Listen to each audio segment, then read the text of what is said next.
classes, earns A's and B's, and seeks ways to help adults and peers and show maverick pride. And from the high school, Salma Unazer was chosen. Great work ethic, thoughtful in the learning she communicates, courteous of her peers, respectful of the staff. Her approach as a student is the epitome of what we foster at North Rand High School. She will be a future leader and successful at anything she puts her mind to. So we're real proud of these 3 students, and I'd like for us to give them all a round of applause.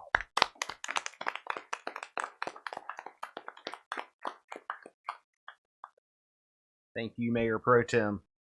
All right, are there any other recognitions tonight that need to be made? Okay. Hearing none, we'll move on. We have a public hearing to conduct. We actually have 2 this evening. The first is to obtain public comment on the Spencer Parks and Recreation Master Plan. And so with that, I'll invite Mr. Joe Morris forward to give us an introduction.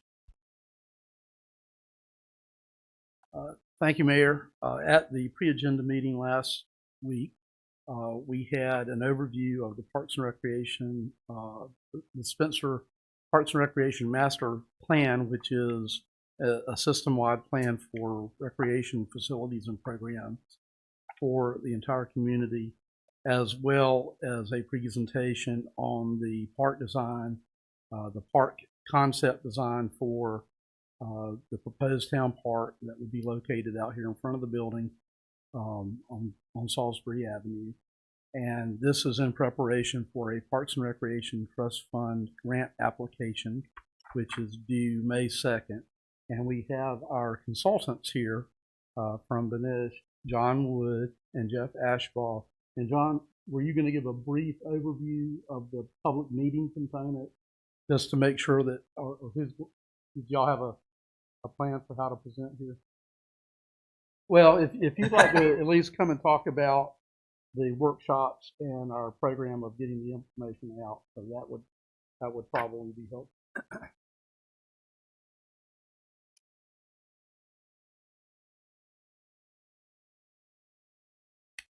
Good evening again, Mayor, Board. Good evening. As Joe hinted at, as we get ready to put the bows on the PARTIF application, there's a whole scoring system that goes along with this application submittal. And quite a bit of it is so that the Park and Recreation Trust Fund Board can see that we've done everything to get to the point that says we need to have a park in downtown out front, or somewhere in downtown. And so the first part of that is having your system-wide plan, which is still a valid plan from 2014. We're updating it just to show with the community survey that we did. So we did a community-wide survey that was mailed out that we had 143 responses on, and that showed a few different needs at the time from what we had in 2014, but it also showed there were some similar issues for each of the existing parks that will carry forward. And one of those recommendations from 2014 that still stands true in the 2022 plan is to add a downtown park and a green space. So we're moving forward with that. They look at the fact that you had public support. So we did 2 drop-in sessions at the end of January on the 24th and 31st. We had about 3 dozen folks that at least signed in over those 2 Mondays, plus we presented to the HPC and the CAC those evenings as well. And then we had community forum a couple weeks ago to talk about the park plan for the site-specific park as well. That, along with adoptions from this body, all of that goes into part of our scoring system that we will be submitting before. Our goal is to have it there before May 2nd and have all the minutes and all those dates in there. And then Joe and I think Peter have also had some civic group, or getting ready to do some civic group meetings to show that there are other groups to get to see about the plan and the project and move that forward. So everything is looking good on the PARTIF side to get that all submitted. Any questions on that in the process? All right. Does the board have any questions? Okay. Good. Thank you, John. Thank you, John. I could add, Jeff is also available to answer any questions that might arise during the public hearings. But John did hit on a very important point. Once this plan is fully adopted, we will begin a process of meeting with various groups. Peter had an opportunity to meet preliminarily with the Rowan County Chamber of Commerce's governance committee, and was able to present. There were a couple of elected officials involved from the county and state representation that heard about our plan.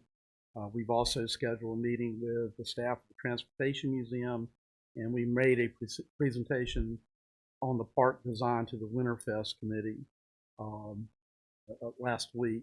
And one other thing that we have done is we have been available to the boards and commissions to make presentations or share information. We've got a couple more to cover there, but eventually we will saturate the community with hopefully the awareness of this plan. So we would welcome the public hearings and any input we might receive tonight as well. Okay, thank you, Mr. Morris. All right, so with that, we will open the public hearing. The first public hearing we have is for public comments specifically on the overall Parks and Recreation Master Plan.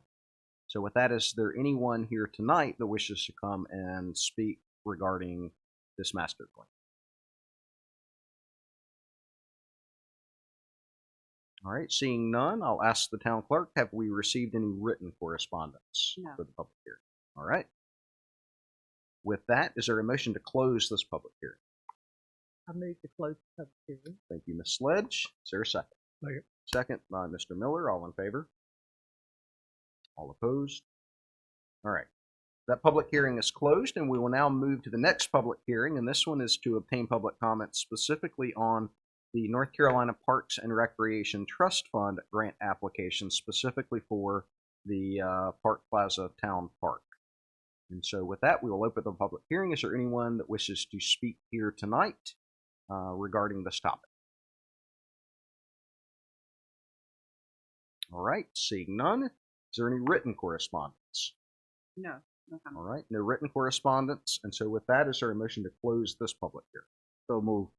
Motion by Mr. Muhammad. Is there a second? Second. Second by Mayor Pro Tem. All in favor? All opposed? All right. That public hearing is also closed. And so with that, we will move on to the public comment section of our agenda. We do have a few folks signed up to speak for public comment tonight. If you would, once you come forward, I will call you since you have signed up. Just come forward and state your name and address for the record, and then you'll have 3 minutes for public comment. And so with that, Ms. Sue Schultz is first on the list.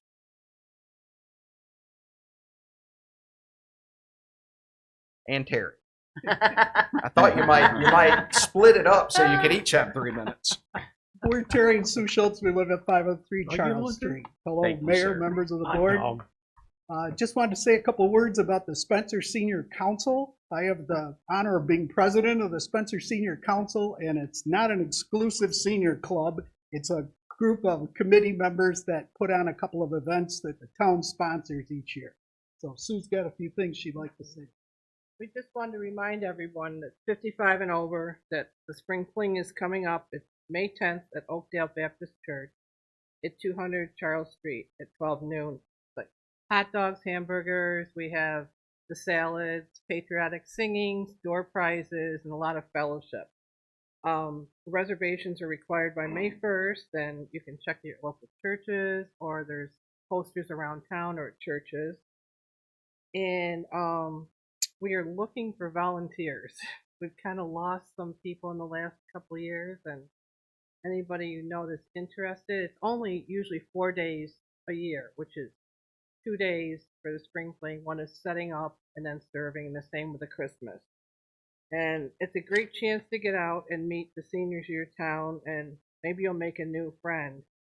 And this year we're hoping to have a table set up with some opportunities for seniors to find out, maybe ARP and the community garden where we could use some help and things like that. So if you could pass the word on, invite people you know, help us get some more people there. So Last event, I think we had the town manager and 2 aldermen there. So Stephen, everybody's welcome to come. Yep. I hope to see Well, I more. was going to We've all got clarify the 55 and older. Yeah, but Some of us feel like we're 55 or older. but there's invitations Since for you're all writing of you. the check for the event, you get special. Yeah. Well, thank you very much. What if you're not good at making new friends? That would exclude him. And Steve came anyway. So We put Steve to work so he doesn't get involved with people. They'll sit you at a table by yourself. It's me. That's different from how? Ms. Schultz, you said it was the 12th? Yes. Well, Thank you both Thank very you. much. Thanks for your commitment to leading that group. It's a really important group in our community. With that, we'll ask Miss Linda Miller to come forward. Good evening, Mayor and Board. Good evening. I think I know most of you on the board. I just wanted to come tonight to share with you that, again, this summer, Central United Methodist Church is going to be involved in the summer feed program. With COVID, it's been a really hit and miss type of thing. It's buses were going around dropping off the food and things like that. I think last year there might have been a site at North Elementary because of summer school, but I do understand that this year there will not be any summer school at North Rowan Elementary, but they will be going to Hanford Dole. So I'm here just to let everyone know in Spencer, churches, community, everyone know that we need to promote this program for our children this summer. Central is going to sponsor it, but we don't want to be the only church involved in it. We want all churches involved. We want all community members that can be involved.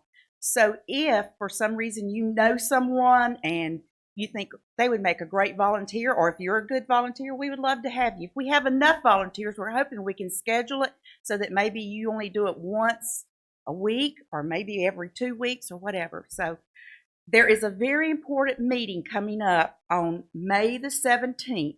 I think that's a Tuesday at 6:30, and this will be at Central. And what we're going to do is to advertise the program, and we'll talk about details. And one detail that is very, very important, we have to have any volunteers to provide with us a valid government-issued ID. And we will take a picture of like your driver's license, and it will be turned in to Meredith Honeycutt at the school nutrition office. Those IDs will be checked against the the National Sex Offender Registry, and no one that appears on that registry will be allowed to be a volunteer, which is very important because we definitely want our children to be as safe as possible. So, and also those IDs will not go anywhere. They will be locked up in a cabinet at the school nutrition office. Let's see. I guess, well, the dates might be helpful. It starts on Monday, June the 6th, and it will run through July the 29th. And there will be one day, July the 4th, they will be off. So we don't, everybody will get that vacation day. And thank you for your support here. I think I heard a bell or something. Oh. That's your bell. That's my bell. I didn't think I could talk 3 minutes. I do. Miss Miller, thank you very much. There you What are. we will do is we will, if we'll get the dates, and what we should do is make sure that we're publicizing that on social media with the town's social media Yes. to make sure that we're publicizing that. And I would encourage all the board members that can to come out for that May 17th evening, get some more details. And if we can step up and help out, that would be great over the summer. We would love it. Thank you very, very much. Mr. Mayor, one Yes. thing that she did not, of course she ran out of town, but one thing she didn't suggest is possibly having the police department every once in a while show up and just give moral support to these people. That's a great suggestion. Mhm. And yeah, fire department. I can't say anything anymore. Can she answer a question? She can. Typically, the hours that you'll serve is like from what? That's a very good question. Right now, I do not know the hours because they're getting their route set up. And once the routes are set up, say, the truck may come, say, at 11 o'clock and give the meals to the children. The children will go into Central United Methodist Church and eat, and then they'll leave. You might spend maybe an hour there, maybe 45 minutes. It just kind of depends because kids eat and leave. They don't hang around very long. So, and if any more questions, I could come back next month and We'll give you another 3 minutes. Yeah. Or come May 17th. You'll find out Yes, more. please come May 17th. That would be great. Thank you very, very much. Thank Thank you. you. Thank you. All right. Next on the list, we have Rusty Miller signed up.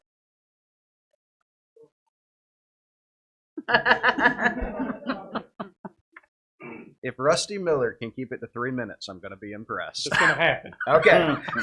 Rusty Miller, I live at 107 Paris Street, Cleveland, North Carolina. Although the last 3 months, I have lived at 8th resided Street. at 706 8th Street, Spencer, North Carolina.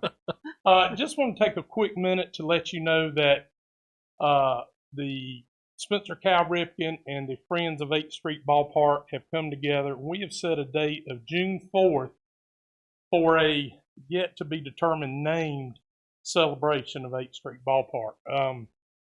We're going to celebrate the improvements that have been made. We're going to celebrate those that have helped in that. We're going to invite all the sponsors of the league, which I think we're over 60 now, to come and participate. We're inviting alumni who have played with the league over the years. We will have an alumni softball game.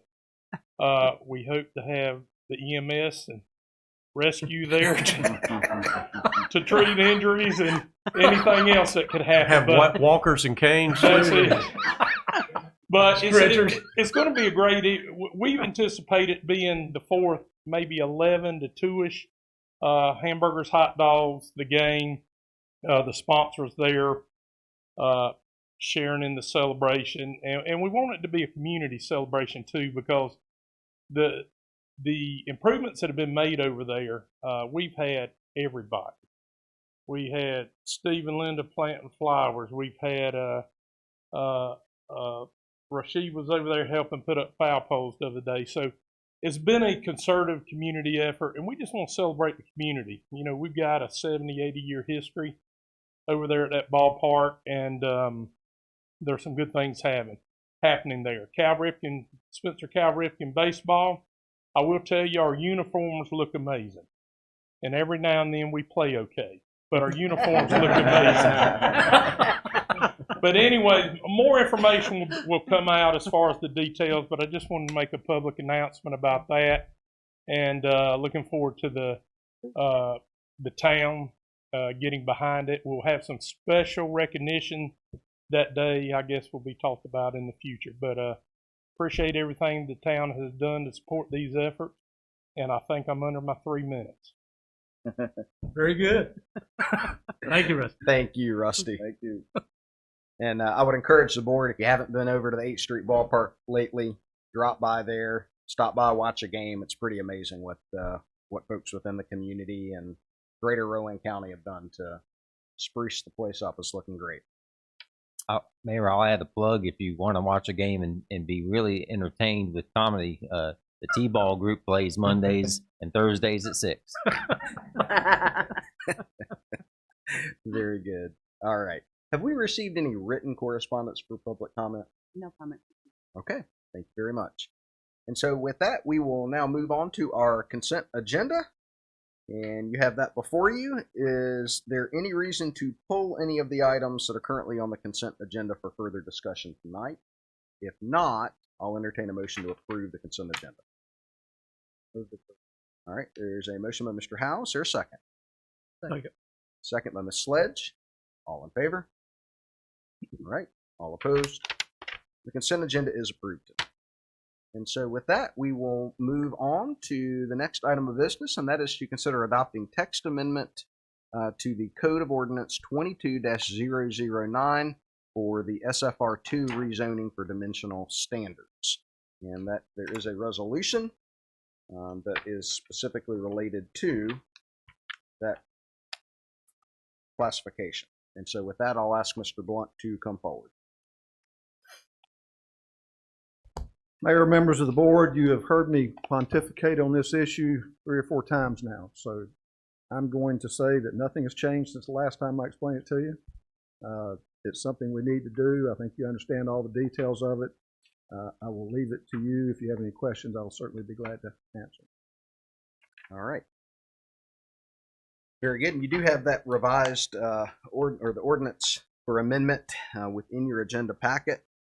And so with that, that is ordinance 22-009. The properties that are impacted are also listed within that ordinance. So with that, are there any questions from the board at this time? I think just, I know we all know this, but just for anyone following along, this does not change the legal status. Actually, makes it better. It improves it. It does not change the legal status to the detriment for our citizens. It makes non-conforming lots conforming, so it actually goes from what might be considered illegal to legal. Sure.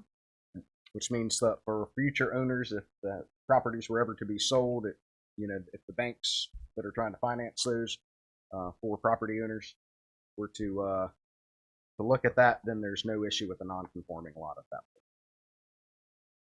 Are there other questions? Okay.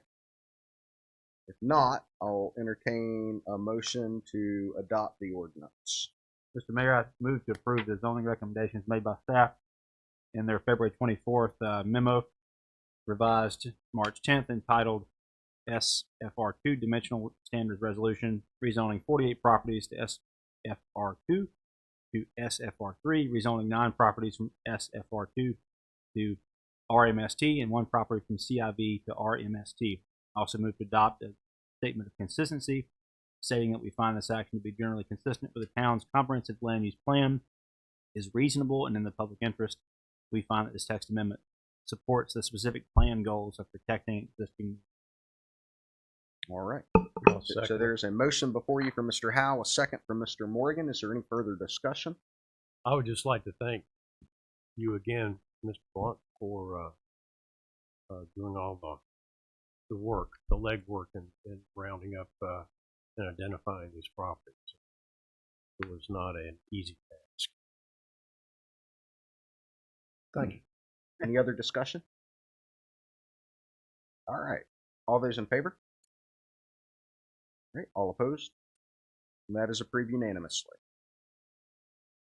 The next item is another text amendment to the Code of Ordinances. This is 22-008 for the IND industrial zoning classification. Mr. Blunt. Again, we discussed this Thursday. I think you understand it clearly. This changes the industrial zoning table of uses to add SIC code 2840, which is soaps and cosmetics. This is to not only help an existing industry, but also to help other properties that are zoned industrial to allow a few more uses there. So we're asking that you approve this as presented. I'll answer any questions. All right, and again, for clarification purposes, we do have one industry that's been in town for quite a while, an established industry that this is simply making sure that their SIC code is listed as an acceptable use, similar to what we just did, that we've already got the facility. It's been in operation. This is making sure that our codes, Code of Ordinances reflect that that is an allowable use within the town, and the same for any future uses within our IND zone classification. All right, so with that, are there any questions from the board? All right, hearing none, I'll entertain a motion on this topic. Mr. Mayor, I move to approve the modification of Table of Uses, Table 8.1, making soaps and cosmetics SIC 2840 an acceptable use with additional standards 10.1-37, per staff's recommendation in their memo from February 2nd, entitled NIND Zoning Classification Text Amendment. Also move to adopt a statement of consistency stating we find this action generally consistent with the town's comprehensive land use plan, is reasonable, and in the public interest. We find the text amendment supports the specific plan goals of facilitating commerce and industry advancement. All right, there is a motion by Mr. Howe. Is there a second? Second. second by Ms. Sledge. Any further discussion? Just one slight editorial for the recording. You said the memo was dated February 2nd. It's February 28th, actually. Okay. Sorry. Any further discussion? All in favor? All opposed? That is approved unanimously. All right, the next is to consider adopting resolutions 22-006 to adopt the Spencer Parks and Recreation Master Plan update and 22-05 to adopt the Town Park Master Plan.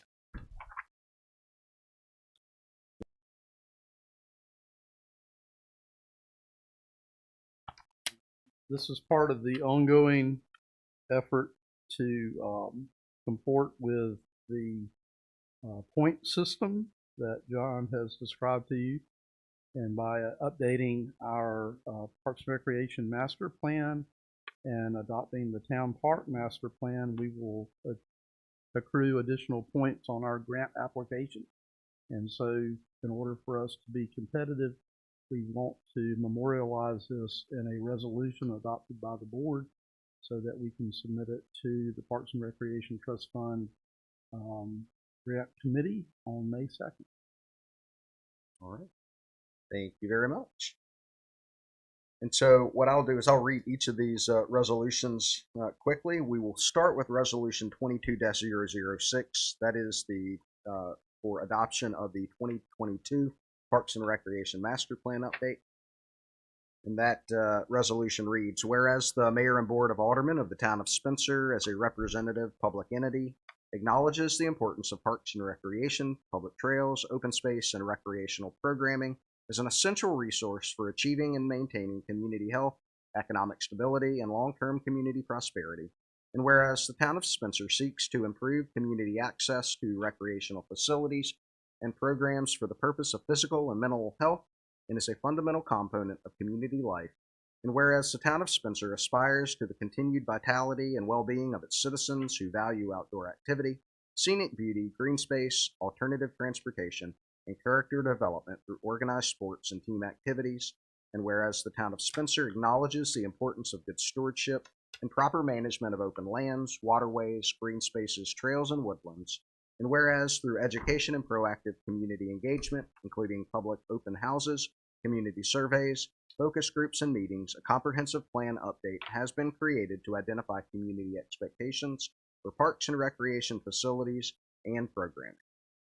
Now, therefore, the Mayor and Board of Aldermen of the Town of Spencer firmly and unanimously adopt this resolution adopting the Town of Spencer 2022 Parks and Recreation Master Plan update as a guiding public policy for the implementation and development of a robust and coordinated parks and recreation program of facilities and services for the residents of Spencer and surrounding communities.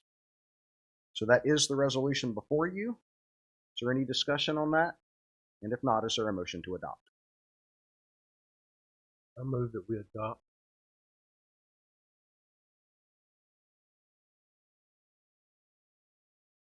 All those in favor?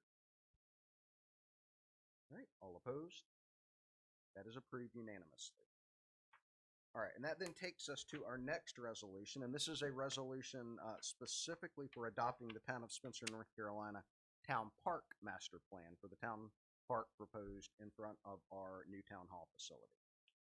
So I will also read this. Whereas the Mayor and Board of Aldermen of the Town of Spencer, as a representative public entity, acknowledges the importance of parks and recreation, public trails, open space, and recreational programming as an essential resource for achieving and maintaining community health, economic stability, and long-term community prosperity.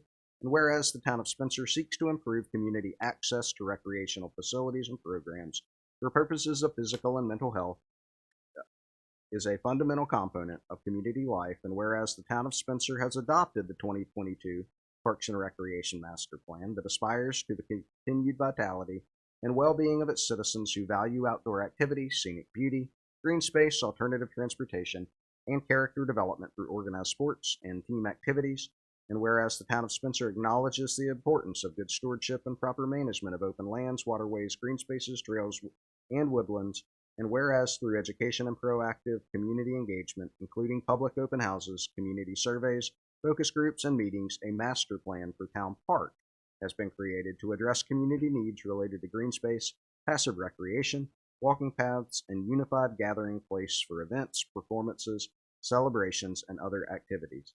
Now, therefore, the Mayor and Board of Aldermen of the Town of Spencer firmly and unanimously adopt this resolution, adopting a master plan for Town Park. All right, are there any questions on that resolution? All right, hearing none, is there a motion to adopt the resolution? So moved. All right, there's a motion by Mr. Morgan. Second. Second by Ms. Sledge. All in favor? All right, all opposed? And that is adopted unanimously. All right, and that now takes us then to the third piece of this puzzle, and that is to support a resolution that essentially accepts the 2022 Parks and Recreation Trust Fund application. And so in order for the town to put forth the PARTIF grant application, we need to adopt a resolution of support for submitting that application.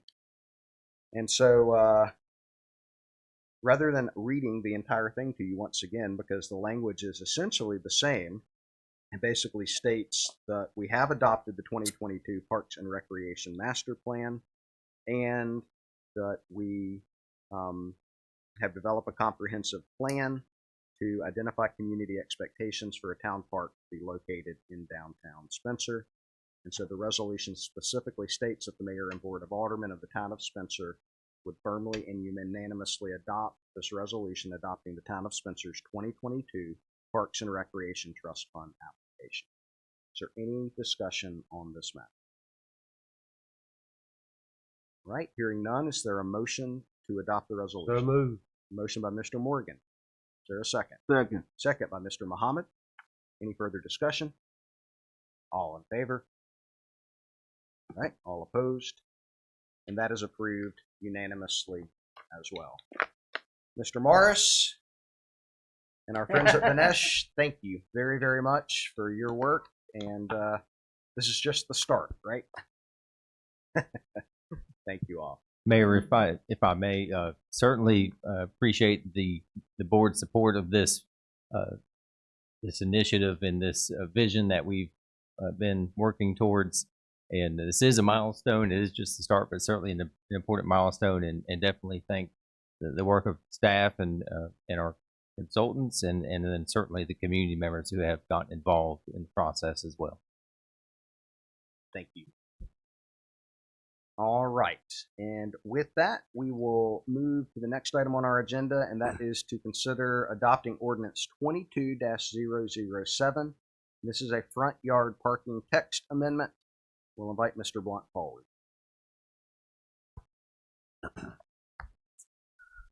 Mayor, members of the board, I will speak a little bit about this one since we didn't talk about it Thursday. This is an ordinance amendment at your request. Apparently during the adoption of the new development ordinance, what was originally in the development ordinance that controlled parking on the grass in the front yard of people's lawns got removed. And that was explained as being accidentally dropped at one point. Upon further investigation, I think it was actually intentional, in that the parking in the front yards belongs in your code of ordinances, which is authorized by your police powers, and the development ordinance is authorized by 160D, totally different parts of North Carolina state statute. So it is appropriate that we are presenting to you tonight an amendment of your code of ordinances, section 72.04, which already has a list of places where you're not supposed to park. So what we are suggesting is adding items O, P, and Q, and item O is the one you're most concerned about, which is people parking on the grass in their front yards. This would outlaw that. It would require that a person who wants to park in their front yard create a parking space on a non-erodible surface. It can be pavement, concrete, asphalt, or compacted stone with some type of edging to keep it in place. That has to be approved by permit process So we'll get to look at it before somebody goes out there and puts it down. This, as I talked to one of the aldermen earlier about it, and the manager earlier today, from riding around town, this is going to cause a little bit of heartache with a fair number of people. There's a lot of people park in the front yard. And we will have to go through a period of time of education for those folks and help them find some way to resolve their problems. But the only way to make this work is to enforce it. So we will have to move forward at some point enforcing and charging people a fine for not following this ordinance. If you want it to work, that's up to y'all. So we have presented the change. You have the text in the ordinance highlighted in yellow. That's the part that we're going to add to 72.04. I'll be glad to answer any questions.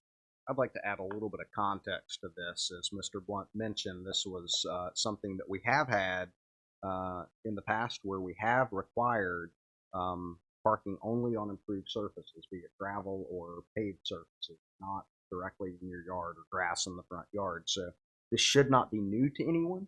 The problem is that it was dropped from our ordinances, and for a while it has not been enforced. And I think that's part of what we're seeing is we're seeing the impact of having not enforced this ordinance and not having had the ability, since we changed our code with the 160B adoption, we've not had the ability legally to enforce it. Problem is, I think people have started taking advantage of it.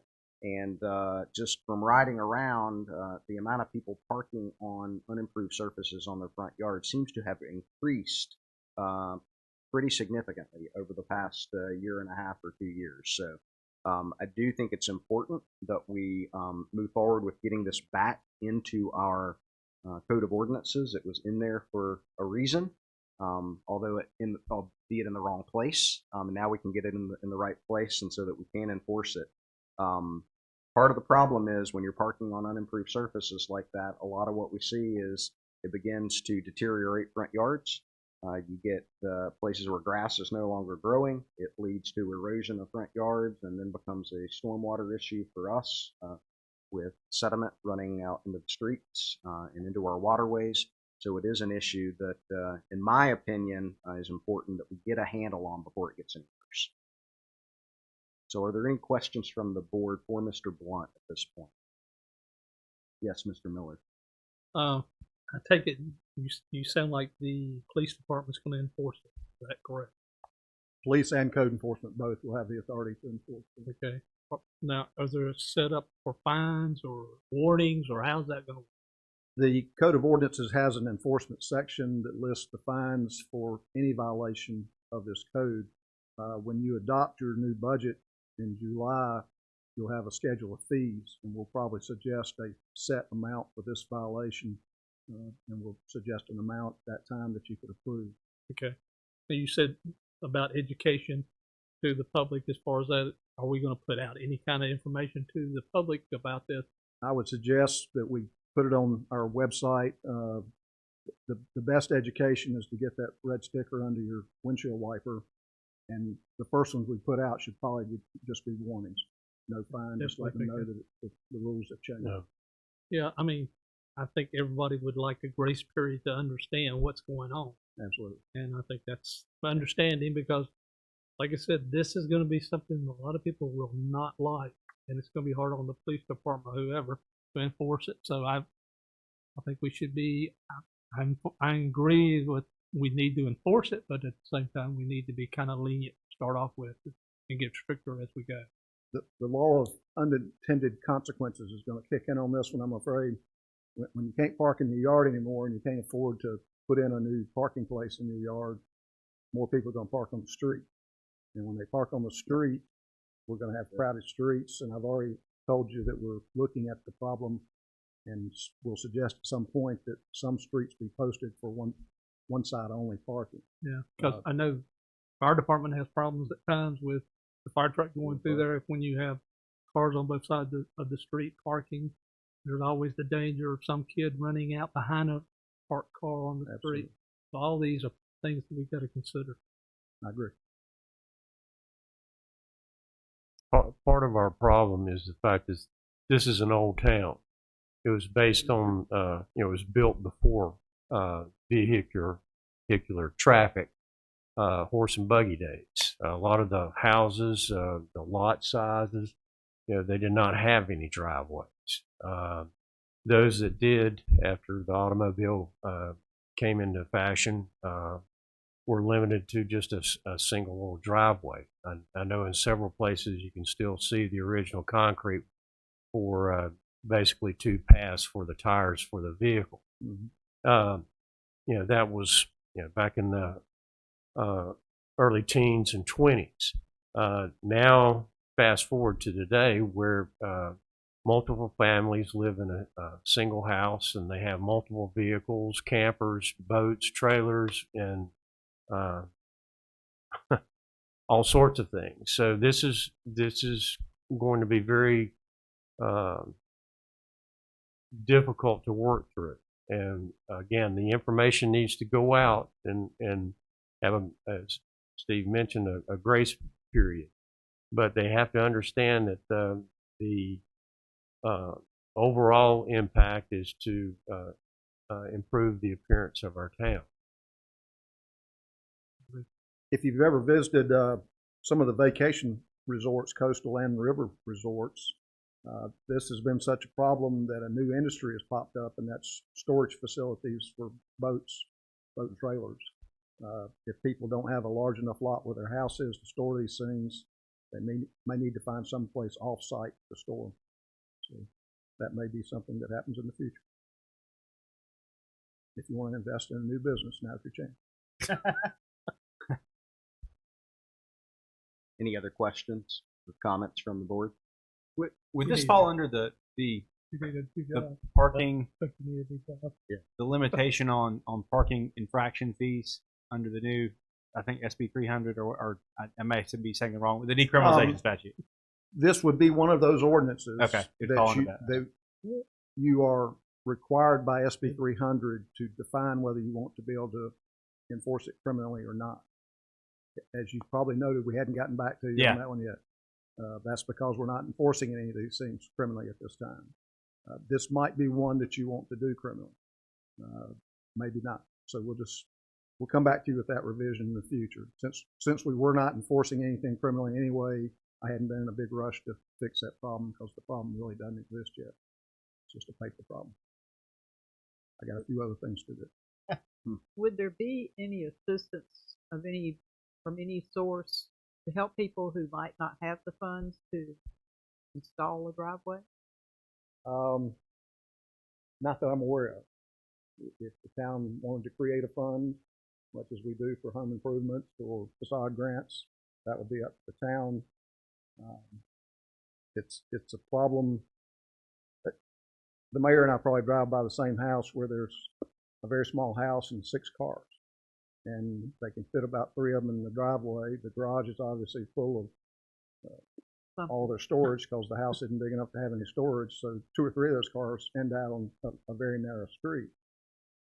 And there is no curb and gutter, so they park on the grass, and it's already starting to erode into the drainage creek next to it. That to me is that person's responsibility. And whether the town or some charitable group wants to help them fix their own problem, that's up to y'all. But to my knowledge, there is no fund available. Is there any timetable as far as if we adopt this ordinance tonight, when it would go into effect? I'm going to go out tomorrow and ticket that one I just mentioned. Are you really? I don't enforce code. But our code enforcement officer is aware that it's under consideration for adoption tonight. We will probably sit down and talk to the manager about the best way to go about rolling this in. Okay. It will certainly, the problem's been in place for a while, so we're not going to rush to go out and start putting people in jail over it. Yeah, unfortunately, the summertime, everybody's going to be parking their cars out. And there has to be other ways other than just our website. I mean, we've got to get, if it's a flyer or some other way. And I do think that's important, because if we can have some type of flyer made up, and as our code enforcement is going around, or even police department, if they see these issues, all they need to do is stick that flyer on the that windshield. explains the process and makes sure that, if they have questions, they can contact town hall. Then I do think we need to give them a time frame and let them know within X amount of time, whether it's 30 days or whatever, we're going to start enforcing those fines. Yeah. We'll work with the manager and the police department, code enforcement to make sure this goes off as painlessly as possible. I think a lot of times I see cars parked in the evening where they might not be there during the day. So, unless we have somebody taking a look in the evening. That's why the police will be involved in it. And I will say, in driving around, there are a lot of places that have improved parking services, but people are choosing to park on the grass. So, there are going to be situations where there isn't, but there are a lot of places where there are improved services. People are still choosing to park on the grass. I see it on Salty Avenue. Okay. Any other questions or discussion? All right.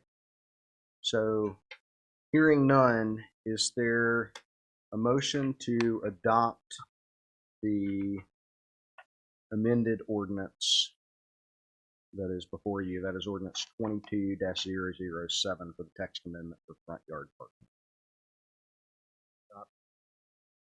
There's a motion by Mr. Howell. There's a second by Mr. Morgan. Any further discussion? All in favor? All right. All opposed? That is approved unanimously. All right. The next item is for ordinance 22-010. And this is the ordinance for adding water and sewer main extension policy to our code of ordinances. And this was the item that we pulled from the agenda last month, pending further discussion with our partners with the Rowan County Commission and our Board of Commissioners and the Rowan EDC. And we had a good meeting with them and talked through kind of the thoughts on that. And with that, Mr. Blunt, I'll turn it over to you and you can kind of give a quick overview on that. I think you've got a basic familiarity with this one also.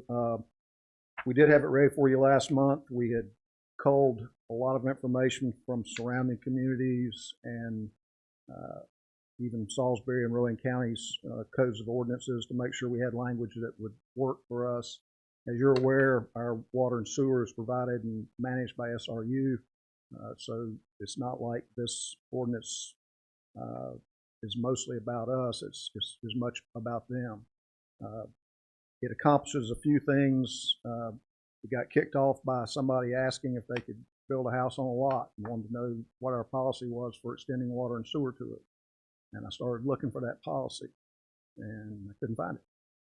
And I'm sure in the past there has been a discussion about what we would do or wouldn't do under past boards of aldermen, past managers, but we need something written down. So that's the first purpose of this text amendment, is to get something in our code of ordinances that's a set policy where we treat everybody the same and everybody fairly as far as water and sewer extensions and connections for existing lots. The other part of this, other two parts about this really, what about water and sewer extensions into the ETJ?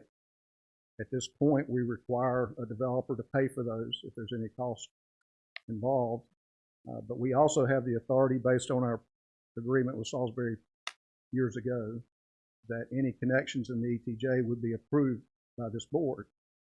By having that approval authority, you can say yes or no for any reason.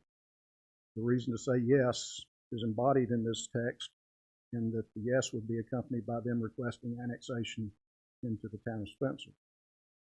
It's written carefully so that you don't have to accept them into the town of Spencer if you don't want to. And there may be some developments that you don't want to adopt for whatever reason. It's purely at your decision whether you accept somebody in by annexation. The third part of this that it addresses is, what if we think there's going to be a lot of development in an area where somebody is requesting an extension? The original story about the one lot where somebody wanted to extend water and sewer could have easily been served by a 2-inch line. I think price that was quoted was $20,000 to extend a 2-inch water line to those lots. But we also needed a fire protection in that area. To do fire protection, we needed at least a 4-inch, more likely a 6-inch main. Who pays for that extra cost to have fire protection in that area?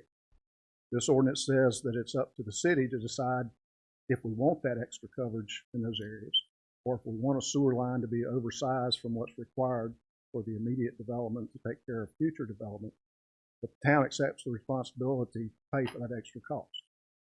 So if we wanted that fire hydrant in that area, and a 2-inch line would serve the lot originally, but we needed a 4-inch line, the town would pick up the cost difference to put a fire hydrant in that area. That's what the policy will say. Those three things are being addressed by this text amendment. Again, this is a Code of Ordinance amendment.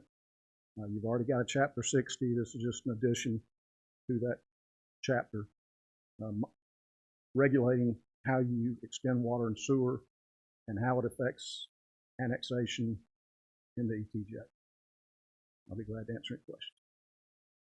I'll add to that just a bit of additional context before we open for questions. And, you know, really the heart of it, the heart of the issues are related to the fact that we need within town, we need clear guidance for future development on how water and sewer lines will be extended, because right now there is no guidance, and this sets a consistent policy and expectation for future development going forward. The other piece of this is the annexation piece, which is a very, very sticky subject throughout Rowan County right now between the county and other municipalities. And I think it is incumbent upon this board, and that was part of the reason for having the discussion with the county and the EDC, sitting down, making sure that we are working in partnership with them when it comes to future development within our ETJ. What I do not want is this tool to be used as a land grab tool, as it may be being used in other places. And so that is not, at least in my opinion, I don't think in Mr. Blunt's intent, that is not the intent of what this is for. The intent for the annexation piece is that within our ETJ, we need to have the ability to grow. We need to have the ability to grow our tax base as a small town. And by having this type of policy in place within our ETJ, it allows us to be able to do that. If somebody wants to come in and develop within our ETJ, what they would then do is, if we're going to provide water and sewer, they're getting a service, they would then be required to voluntarily annex in, because involuntary annexation is no longer legal. There are only a few very small exclusions to that. But that would then be the developer asking to come into the town of Spencer. Now, we have to recognize that in doing that, we also then become obligated to provide fire service and other town services, trash collection, those sorts of things, police coverage, all of that.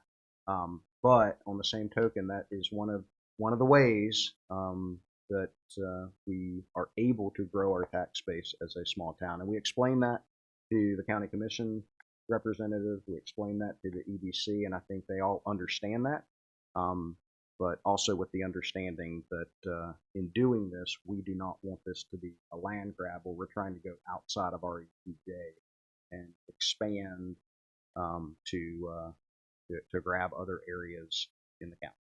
What if the potential developer decides that even though the property is within our ETJ, that they want to become part of, say, Lexington, Salt?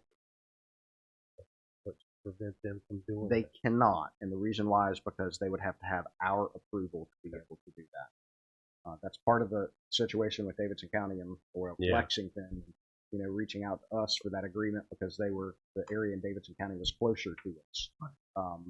The same thing for somebody else to do that and come in, they would have to have our approval to do that. So we would have, I guess, the first right of.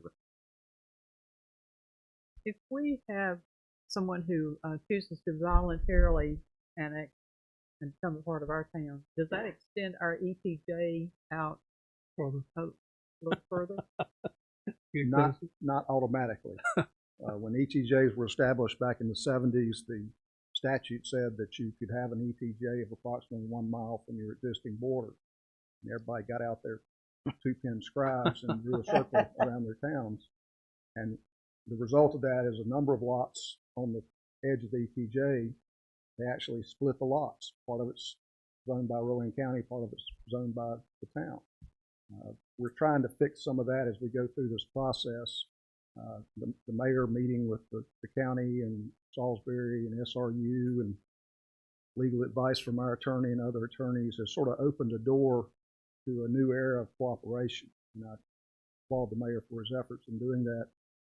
I looked at this as just something to fix our ordinance. He saw it as an opportunity to open doors to cooperation that's going to help this town and help the county, in my opinion.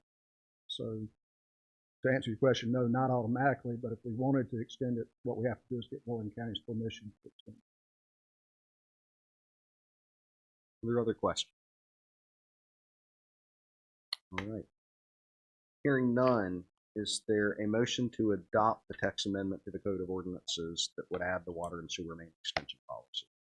I'll make a motion that we accept the ordinance. Okay, there's a motion by I'll Mr. second. Miller. There's a second by Mr. Morgan. Any further discussion? All in favor?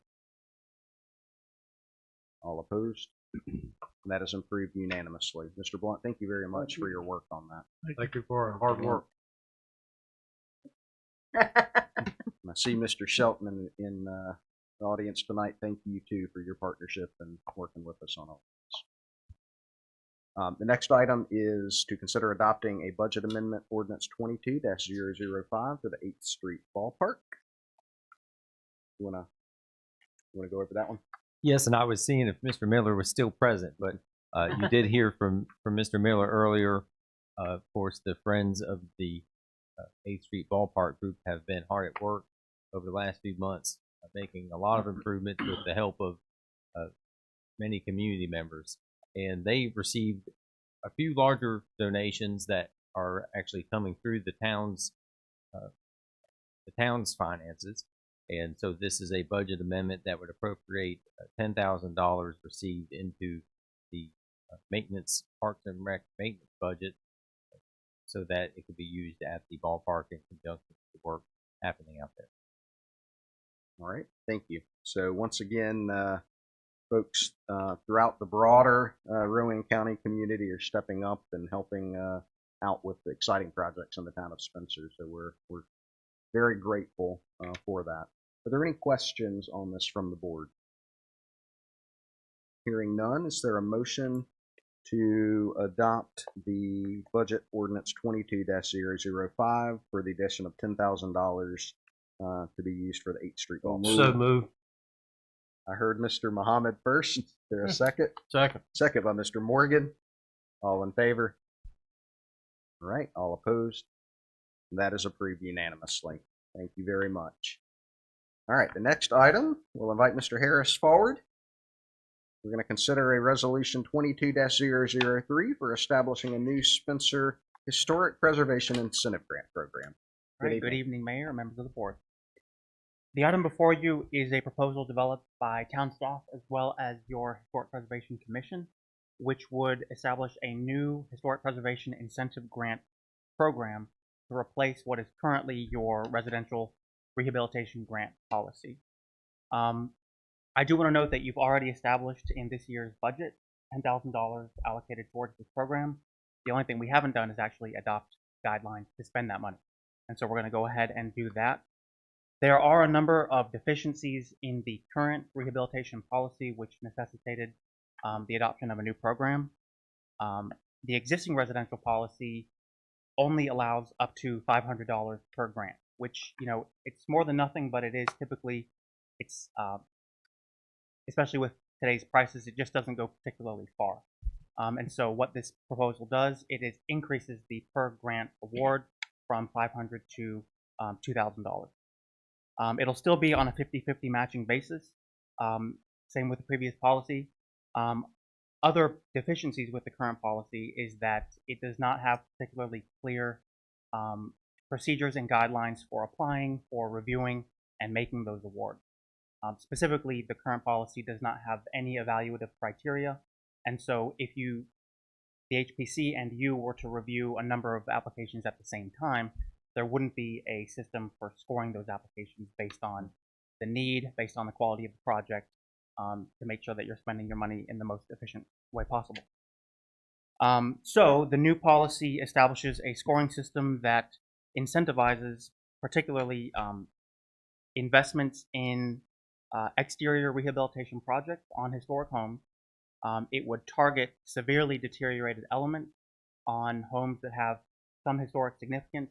Now, even if you have a house that's very modest that doesn't necessarily have particular significance, you would still be eligible. It's just that if we were to get an influx of applications at the same time, those homes with more historic significant features would be prioritized. So what you have before you is the language of the proposed program. You may recognize some similarities with the town's facade grant program. That's because really what I'm trying to accomplish with this is streamlining and standardizing the town's grant policies to make sure that we're not creating a program that has significantly different application procedures and policies than the other grant program.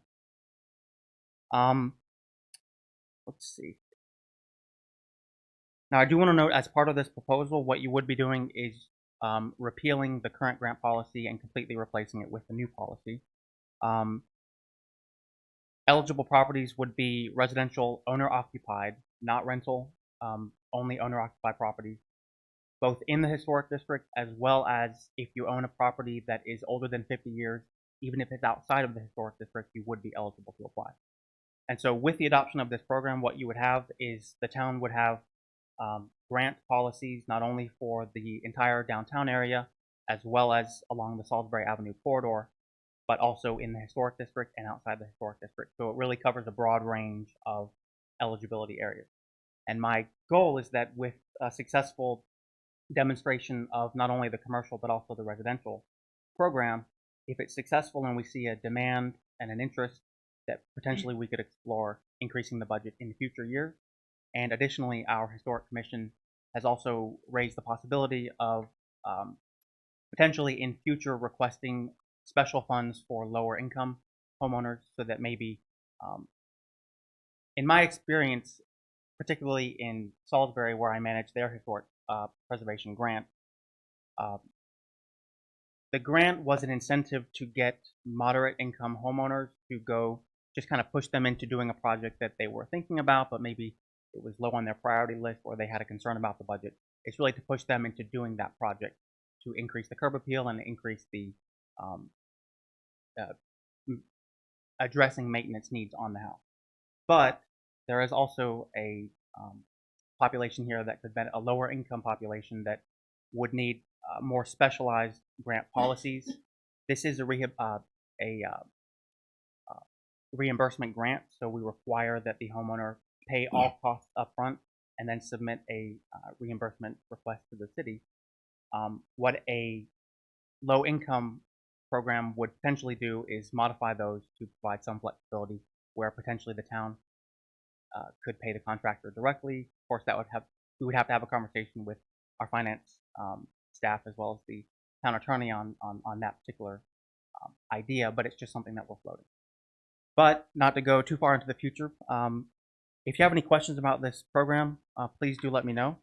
But I will say that the Historic Preservation Commission unanimously recommended the adoption of this program, which would go into effect immediately upon adoption. Do y'all have any questions for me? Thank you, Mr. Harris, and thanks for your work on that. I guess, before we open it up for questions, I see we do have Ms. Talbot. Do you have anything that you'd like to say on behalf of the HPC?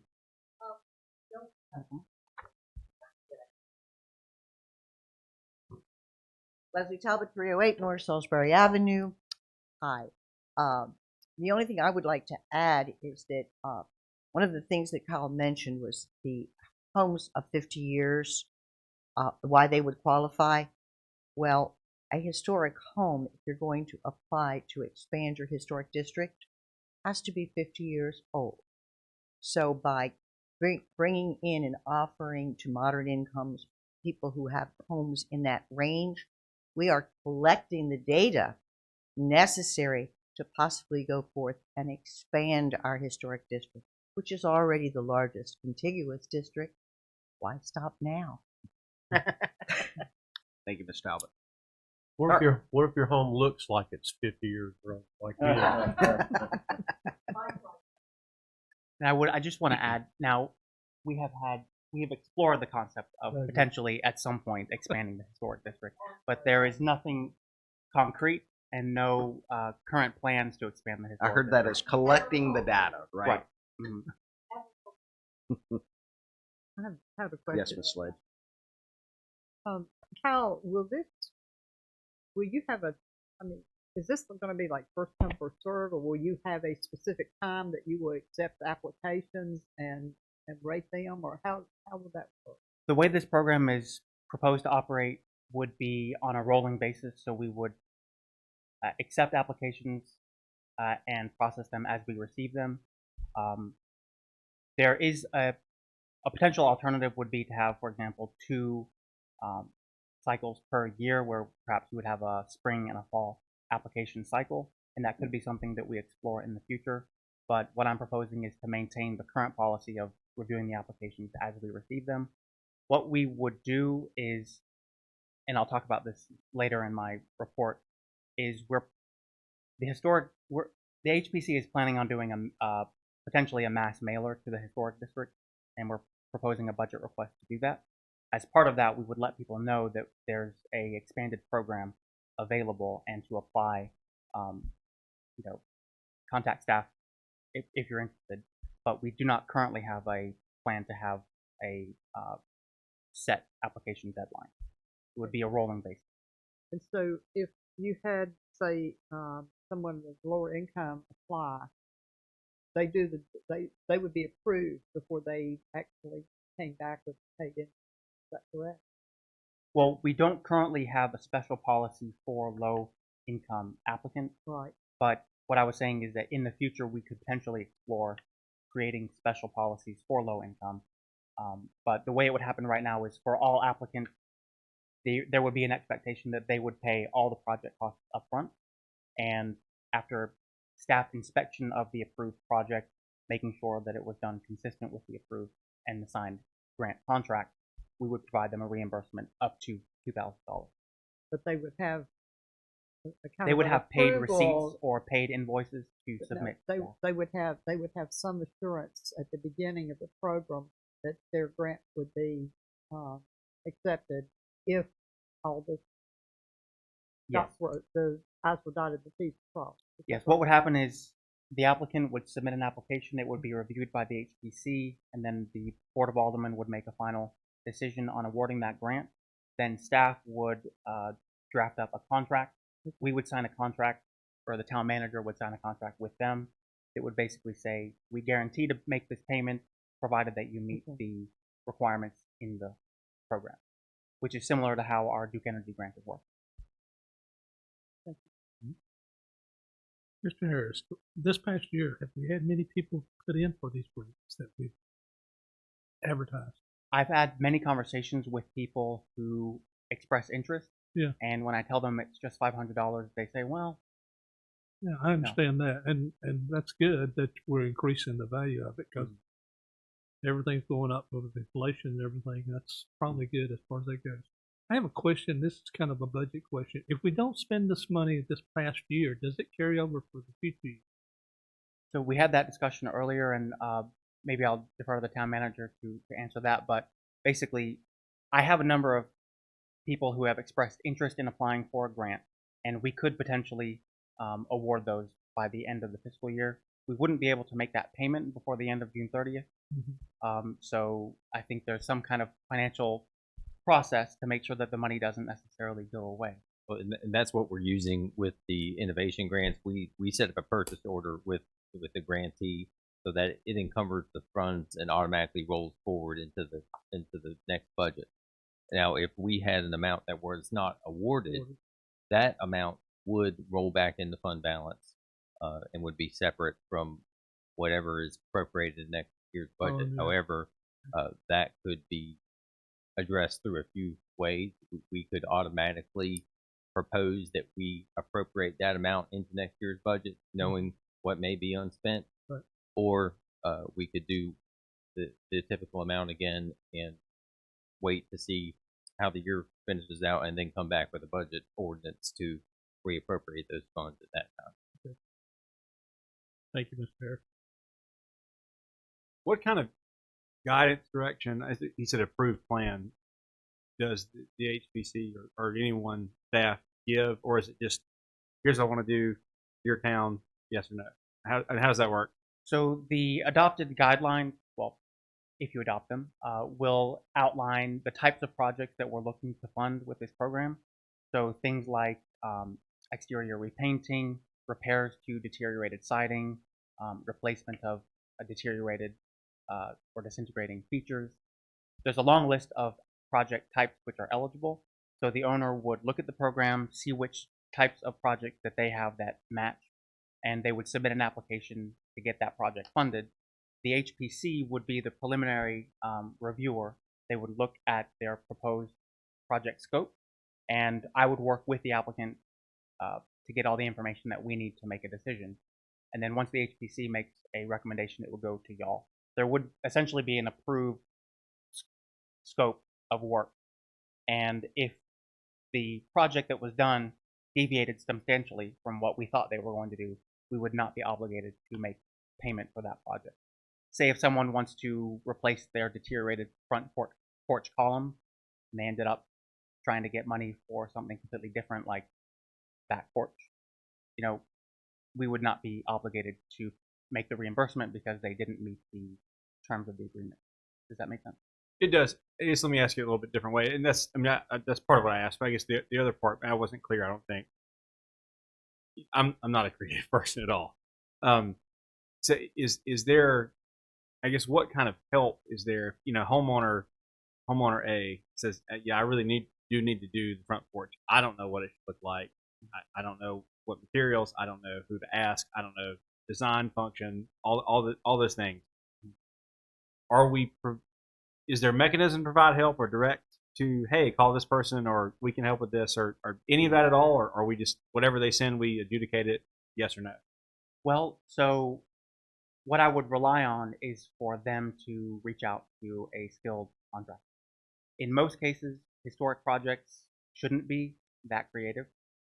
You know, you should have historic, original elements of a home, architectural features, where you really just need someone skilled to do the repair, to find a product that potentially matches what you're replacing. There's not going to be, you know, someone removing old wood railings and then putting up something completely different, because this is primarily a repair and rehabilitation policy. So there shouldn't be that much creative work happening, to be honest, with these types of projects. The other thing is they have to go through the COA process with the Yes, historic so commission. So that's what's point. going to dictate that. So they're going to make a proposal with the grant where they're going to propose what they're going to do, propose materials, those sorts of things will be reviewed. See, will provide that. And they do have a manual Yes. that has the kinds of requirements, and the types of things that you can do. And I can guarantee you that the HPC is not going to be a recommending approval of a project, say, that replaces an original wood window with a new vinyl window. That's not the intent of this program. The intent of this program is to repair historic materials and features, and the HPC will certainly not recommend funding inappropriate work. And I guess that to that end, if something is done that's not in accordance with the COA, then obviously that reimbursement from the town as part of the grant program will not occur. Just like with any of our current grant programs, final payment is contingent upon staff inspecting the final project, taking photographs, making sure that it's 100% consistent with the approved scope of work. If anything deviates, then there would be a conversation between me and the applicant, and they can risk not getting paid.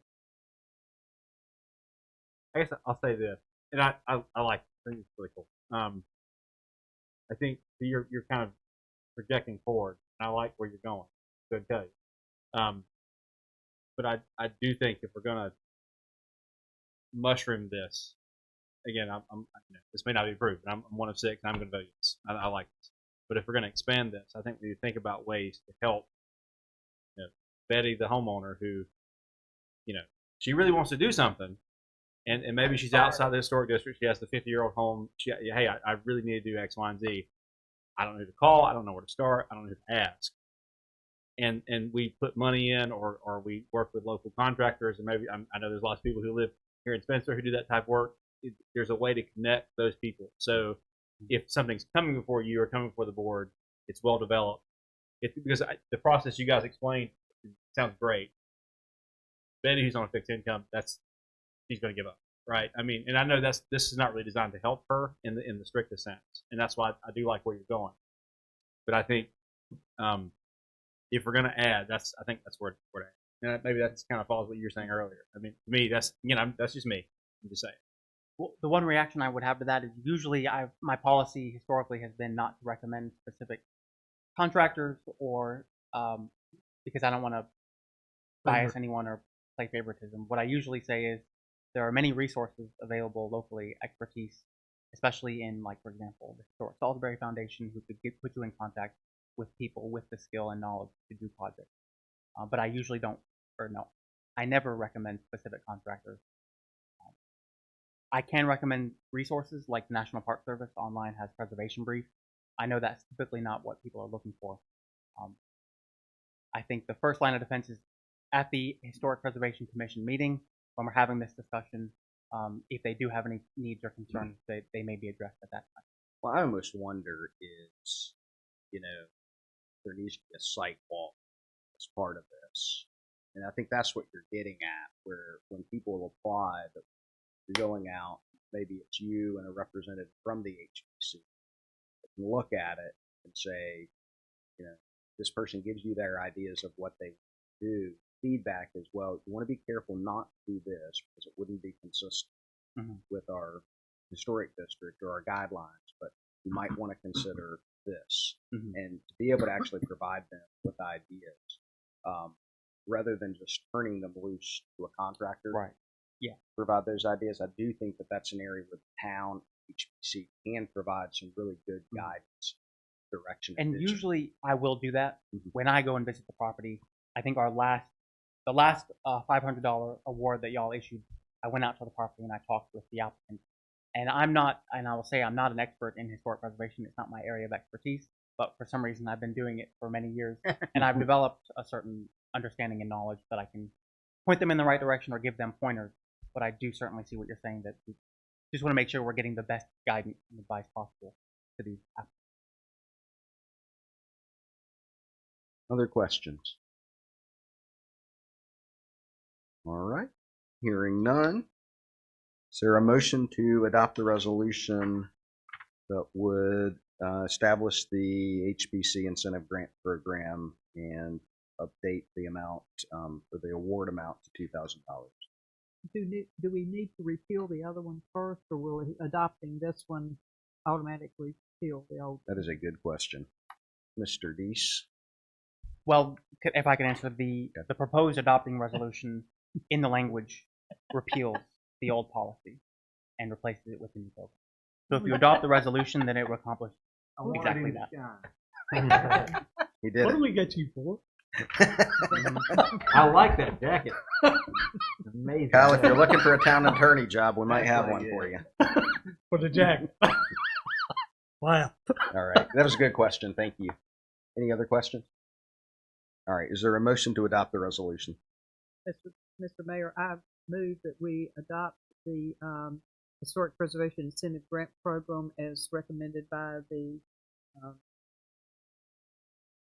Historic Preservation Committee and Mr. Harris. Okay. I'll second.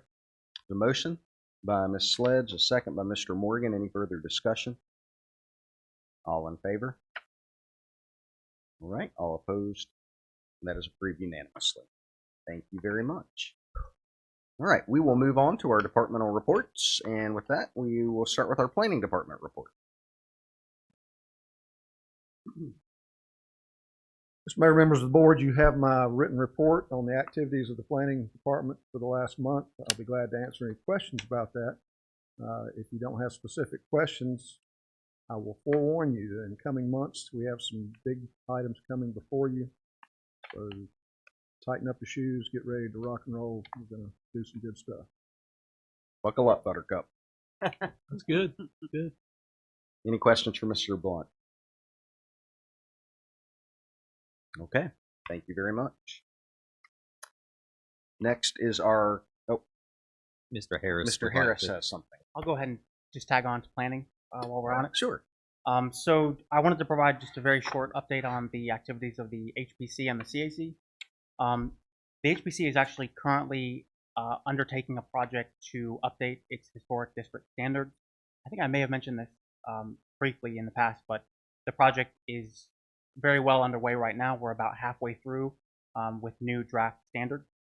And so the reason that we're doing this is I think at some point in 2020 or 2021, before I came on board, the town adopted new standards for the historic district. And I think the intention of that process was to simplify the standards. And so I think most communities that have historic districts will have very detailed and elaborate standards which can appear to be redundant and very long and time-consuming to read. And so what Spencer did was you consolidated that into just 10 standards, which were very general, which I think was a good idea in concept, but in practice, what it has done is has sort of it has made it difficult for staff and the HPC to appropriately review projects that are happening in the historic district. Maybe in the past it wasn't quite as noticeable because there wasn't quite as much investment, but what we're seeing now is a great deal of investment and flippers coming in, taking advantage of vague standards and overly general regulations for the historic district, and it's just difficult for the HPC to be the regulatory body that it's meant to be with such general standards.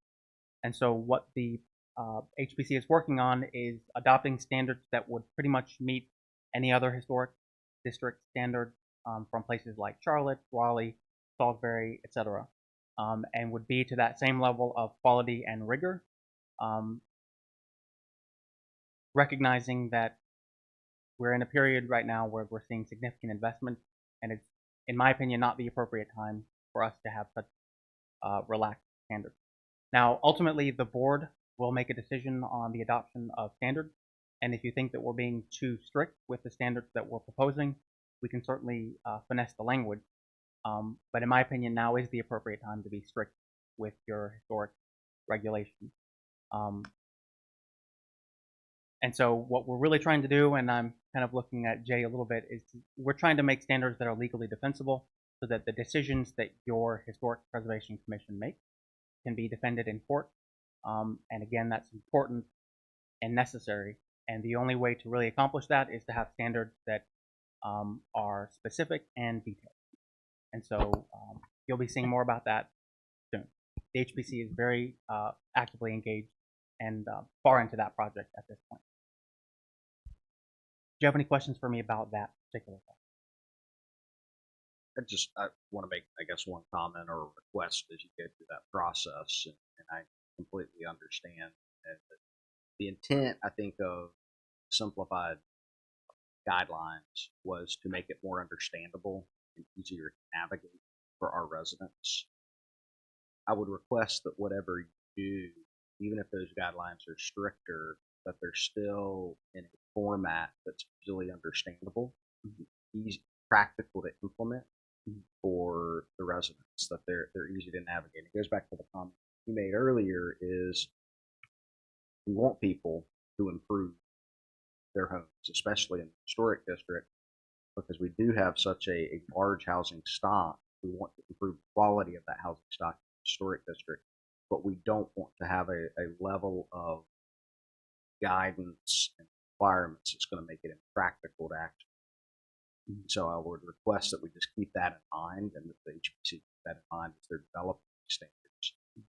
The other piece of it is making sure that the standards that we implement don't make it impractical to be able to actually financially use improvements, because that's an important thing. Is we've got a lot of old homes, and it takes a lot of investment just to bring them up to the standards that we're asking for right now. The issue right now is we've got a lot of folks that are interested in coming into our county and improving. We do want to control the quality of what they're doing, but on the same token, we don't want to push people away and those houses not get improved because we've got standards that make it financially practical. That would be all the guidance that I would provide just to consider as they're updating. I appreciate the work, your work, and HPC's work in tackling what's probably a monumental effort. Our objective will be to have a balance that encourages investment while also encouraging quality. See, I seem to remember a booklet that's like an inch thick. Is that the tip? Is that the So those are our current standards. The thing that they look longer than they are because most of that is the standards are outlined on 2 pages, and everything else is just kind of helpful procedures and policies, and it seems longer than it is. Okay, well, I mean, I remember reading. Yeah. So. Yep. And if anyone's interested, you can look on the town's website, and under the Historic Preservation Commission, the standards are uploaded there. Other questions or comments on? Oh, thank you, Mr. Harris. And I'm so sorry. Just a couple more things, and I promise. Wait, you said one, and then you said a couple. I haven't presented an update in like 2 months.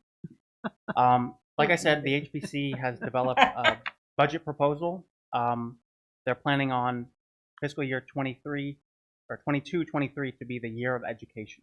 And what they mean by that is with the new standard, we're proposing to not only request a budget for training of historic commission members, we're also going to request a budget for special brochures and publications to do outreach to our historic districts to let them know of any major changes that do occur and to make sure that they're aware of our process.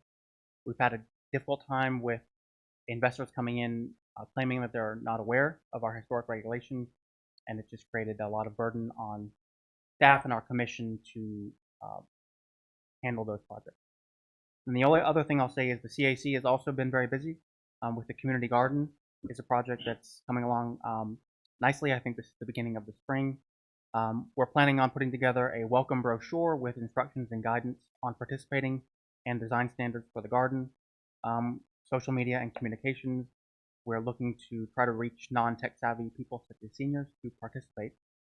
Our CAC is also looking at potentially doing a spring fundraiser for the garden, putting up a sign with a pamphlet box, and I believe Alderman Miller is going to potentially help us with construction of a trellis or some other structure in the garden. That's very, very nice. Good luck with that. Do I need to engineer that for you? I will say something about it later on. Okay. They sell them at Lowe's. I bought one.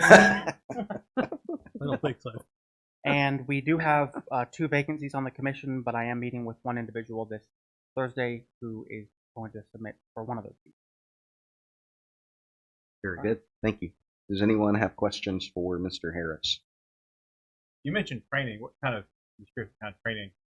Well, we're looking at the School of Government offers modules that you have to purchase, but they explain quasi-judicial procedure, potentially looking at feasibility of inviting guest speakers, or just we want to make sure we have some kind of budget to allow for special training opportunities this year. We're not planning on traveling. No. Obviously, that's not the question. No, I'm glad to hear you say exactly what you said, and I would, to all of us around the state, they are struggling. Boards are struggling with, especially the informal boards that meet less often. Because we've, I think, only done one. It's almost 6 months being on board, struggling with quasi-judicial proceedings. Any training we can get our folks avoids lawsuits. Good. So yes, let's do that.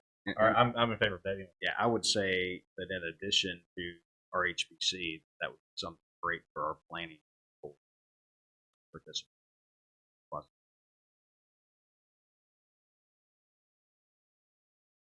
Mr. Harris, I do have one question for you.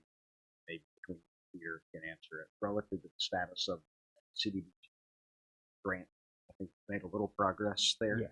So just to reiterate that there was an extended breakdown in communication and dialogue between the town and the Department of Commerce, and I don't think that the town was the part of that dropped the ball.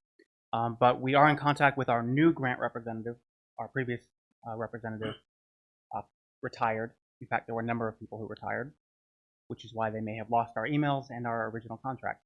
So I'm not saying that, but so what we're going to do is we've begun the process of submitting a extension request, which would basically amend the initially agreed timeline, potentially push it forward by about 12 months, which is approximately the time that the project was delayed. The initial schedule was to have everything done within 30, it was a 30-month total grant, and so we want to make sure that we're still have 30 months to complete all the requirements of the grant. The initial funding approval was in March 10th, 2021. The initial award notice was November 23rd, 2020, so it's been quite some time since that initial project announcement. The Board of Aldermen actually adopted authorizing resolutions to get started in April of last year, so almost exactly 1 month or 1 year prior to today.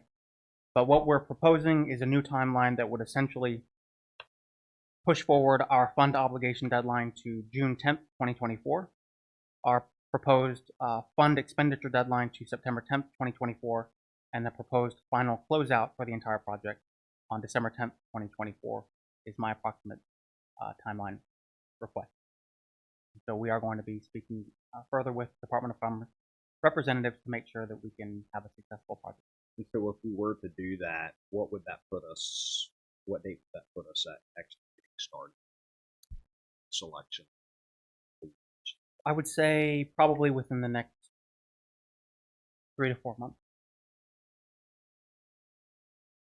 The reason that these projects are baked in with such extended timelines is not only for just the work and time that's involved with compliance and reporting, as this money does come from HUD, which is, in my opinion, a notoriously obscure and bureaucratic entity to work with, but also that just it's the reality of us trying to accomplish potentially up to 10 substantial rehab, and just making sure we're coordinating with a limited base of contractors who would be eligible to bid on those projects, and making sure that we just have an extended time to get it all done.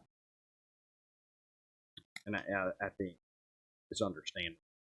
The 2024 date takes time to get all this in progress and actual construction. I think I'm more focused on making sure we get started soon, show progress. The other question I had related to that, what are we doing to our CDBG committee in the loop and speak what's going on, sure that we can engage, that we haven't lost them. I think it would certainly be an appropriate step for us staff to reach back out to them, to make sure that they're aware of the new. Essentially, we're all going to have to reorganize and come to sort of a new starting point. And so there may be some reevaluation of that committee and making sure that everyone who initially was on that committee is still interested and committed to that project. Another question? I have one.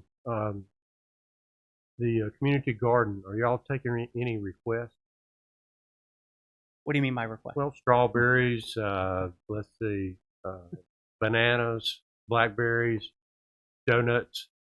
I think we're anything that you can get in the ground that's edible.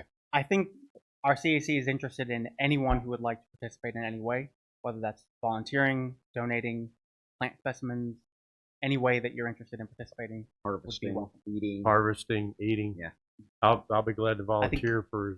One person you could reach out to is Amy Ray, who's our current CAC chair. She's been very instrumental in keeping this project moving forward.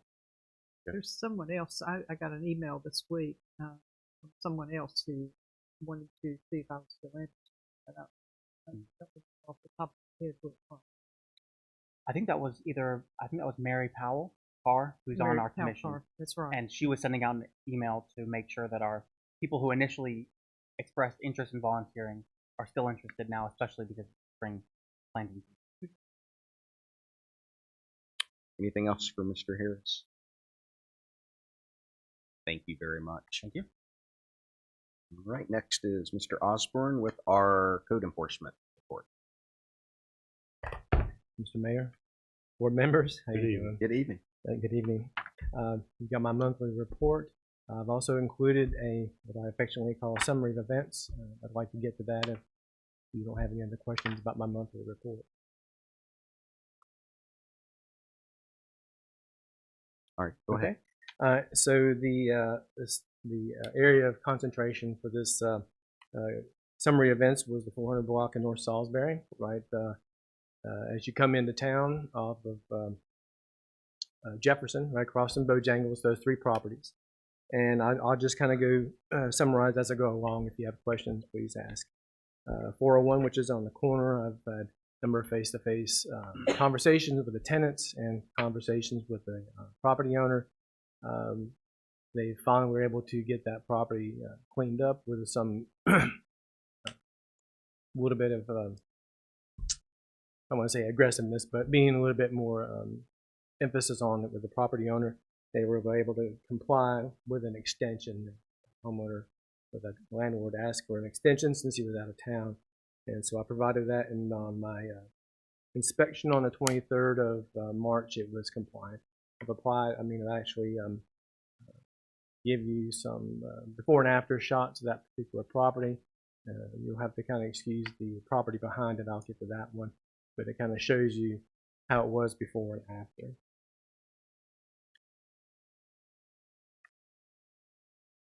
And I'll pause if you have any questions on that property right now. I'll move on if you don't. Looks a whole lot better, that's for sure. I've had some Thank you for your comments effort on on that. Yeah. I'll move on to 405. That one's a little bit more complicated. The property owner is quite aware of the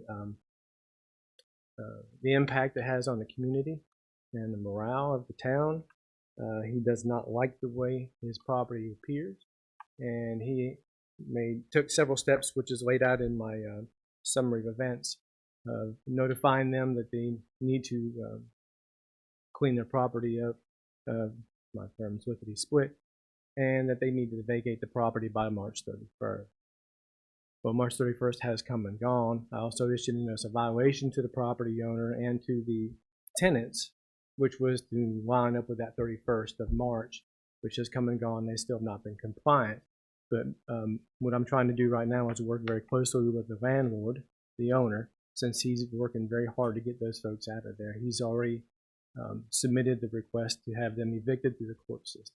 So that process is in work right now, and I'm anticipating they will be gone in the next 4 to 5 weeks, short of them just leaving on their own. My guess is they'll draw it out as long as they can so they can find another place. But that one still is kind of out there because of that situation. So I want to make you aware of that. And 407 is the same owner. At 405, he owns both properties. And that particular case started sometime last June, I believe it was. The tenant was a holdover from a previous owner. So this particular homeowner had trouble getting him out of there because he was a holdover tenant. He went through some lawyers and I think Rowan County Sheriff's Department to find out, make sure he could get them evicted. They said since they was a holdover that they couldn't just evict them so quickly. But in the process, he attempted to both through certified letter and verbally face-to-face encourage them to leave as quickly as possible. He was wanting to make repairs to the home, and he couldn't do it with them there. That has since changed. He finally was able to get them evicted in February, and the property has since been cleaned up inside and out. He's still got a dumpster on the property in my last visit, and his intentions for that particular home is to tear down, at the last discussion I had with him, is to tear down and rebuild on the same footprint. And so the last property on that corner is the 405 to come into compliance with the exterior of the properties. So that's where we stand on that particular property as of right now. It's a shame that we have to lose the buildings because they are allowed to reach a point where they're more costly to repair than to demolish and rebuild, because a lot of those shotgun houses were brought here by the railroad, and, or that's what they refer to them, the two-story architectural. And it's sad that we continue to lose, but appreciate your effort. As of right now, I don't have anything else unless you have a question. I would say these are helpful. Appreciate that, being able to see when we have taken action and it's been successful. You know, my apologies for not presenting this in a proper form, so that way you can actually see the progress. It was, learning experience, to say the least. But I'm happy to provide you the pictures before and after, and the synopsis of what's been going on that area. And I hope to do this in the future with other areas. I will say I'm appreciative for focusing in on specific areas, because beyond just one property, focused in on 3 properties right there in a common area. And when we do that, it begins to make a big impact on communities. And I have something I want to say to you, Mr. Osborne. I want to apologize for my last month's tirade regarding code enforcement. It was not aimed at you personally. I have lived here since 1980, and I've seen so many things swept under the rug over the years. People allowed to do with whatever they want to with their property and thumb their noses at the town. And one of the reasons I ran for this board was to try to help generate some renewed pride in the town, and that's very difficult to do. When I went back home after that and did my research, I found that a lot of the problem still lies in the fact that we do not have the codes in place to help address the problems that are out there. One of which was, brought up tonight with the parking on unprepared surfaces. But there are also others as well in terms of dealing with properties that have a lot of storage buildings or storage trailers, or things that are used for storage. There's really no, after talking with Steve Blunt, there's really no set standard or identifiable standard for the construction or the material required for a storage building. So a lot of the stuff that's out there would have to be grandfathered in. So I applaud your efforts. You're doing very good work, very difficult work. Your job is very important to this town. It's a thankless job in many aspects. And the fact that you have to deal with these people, the violators, one-on-one. And a lot of times I'm sure it's not pleasant. But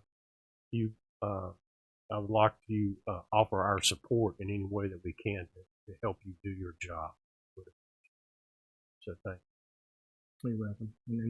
And I accept your apology. I never took it to heart in the way that it offended me, put it that way. But like I told you, it did make me kind of reevaluate some of my processes. So it's going to allow me to tighten things up a little bit and be more efficient. And that's really what I need to be more efficient on some of the things I'm doing. So things move a little bit faster, and you'll see progress. And hopefully, I won't get too tough of customers out there, and maybe more compliant and less resistant to my requests. Well, the whole purpose of in being a community, you want a community that's united. You would like to have a community, and I know that's utopia, but you would hope that your neighbors care enough about the community that they want to be a part of the community, and therefore strive to keep their properties in compliance. And I know that there are some out there, as we've spoken before, that need help with doing that, especially elderly people who don't have the means. And I hope that we find ways to help them continue to live a good life here.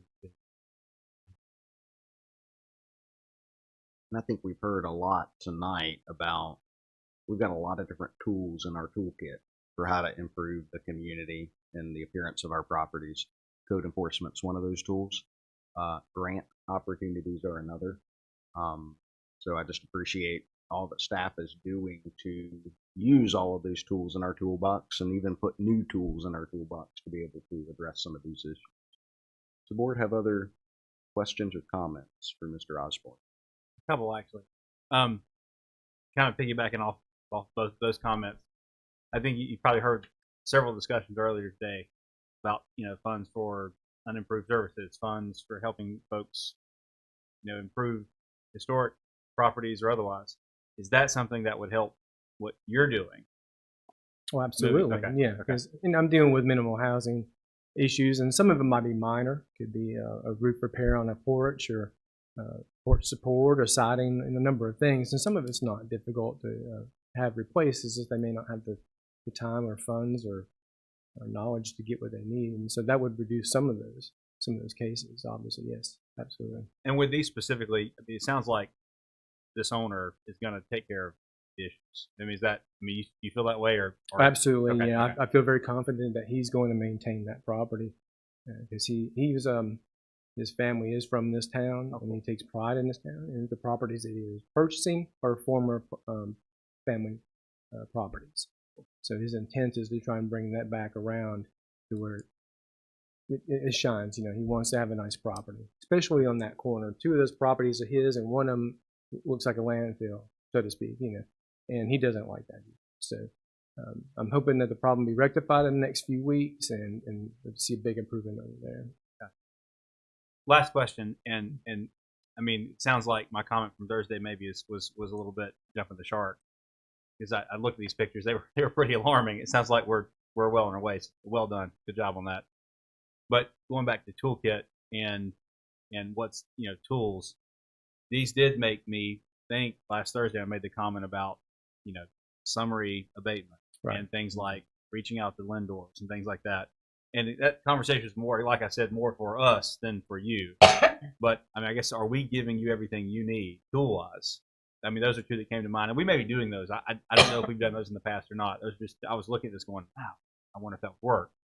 But are we giving you everything you think that you need to do this well? I think you're doing a great job. I'm just going to say that. I think you're killing it. But I just want to make sure we're giving you what you need to do the maximum that you can. If that makes sense.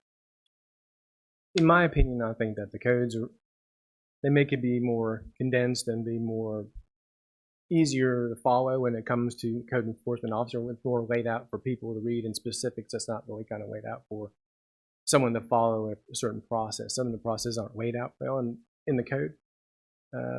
I think it's really on me to kind of be more vigilant on these particular cases, to follow the code a little bit more stricter and move things a little faster, instead of being, in some cases, overly generous in some cases, in my opinion.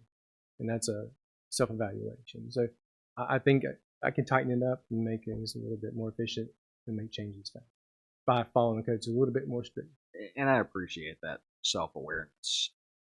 Going back to the original comment you made about the codes and making them more streamlined, understandable, my request, I guess, would be that you work with Mr. Blunt to identify those areas where there is some ambiguity or some questions, so that we can get some recommendations from the planning department about how we can update our ordinances that will make that process a little more efficient, easier to understand, easier for you to actually enforce. Okay, great. Any other comments or questions? Mr. Blunt made a comment at last night's planning meeting that, I thought something would need to be heard.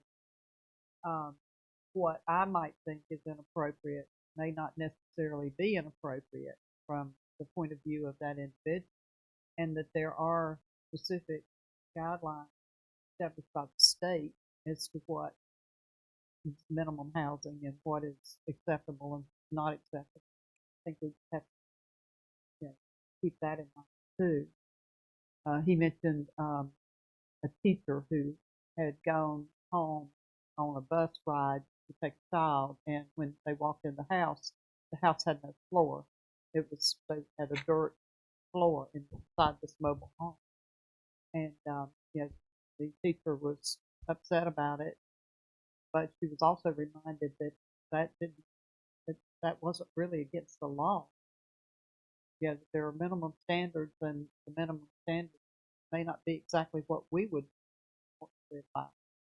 Am I covering that kind of generally?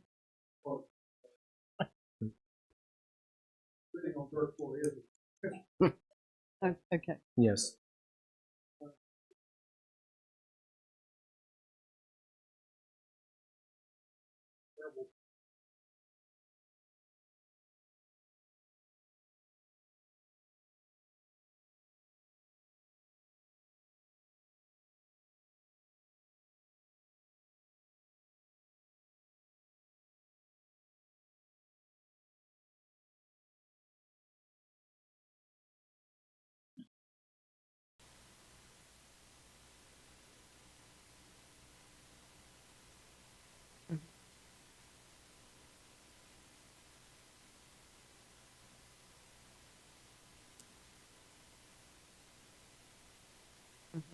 It does.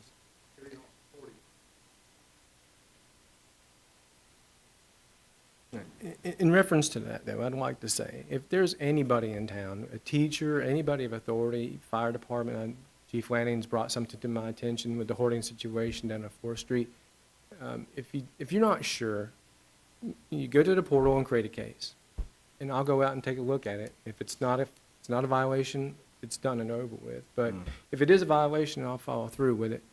And so it's better to bring it up and let somebody, determine whether it's not a violation, then let somebody live in substandard conditions. I hate to see a child live in a dirt floor, and those type of situations are not acceptable in my mind. They're different situations. The one we saw pictures of were folks that just simply didn't take care of the stuff outside. They made a conscious decision to leave stuff laying around outside, which is different than somebody whose house is crumbling around them because they can't do anything about it.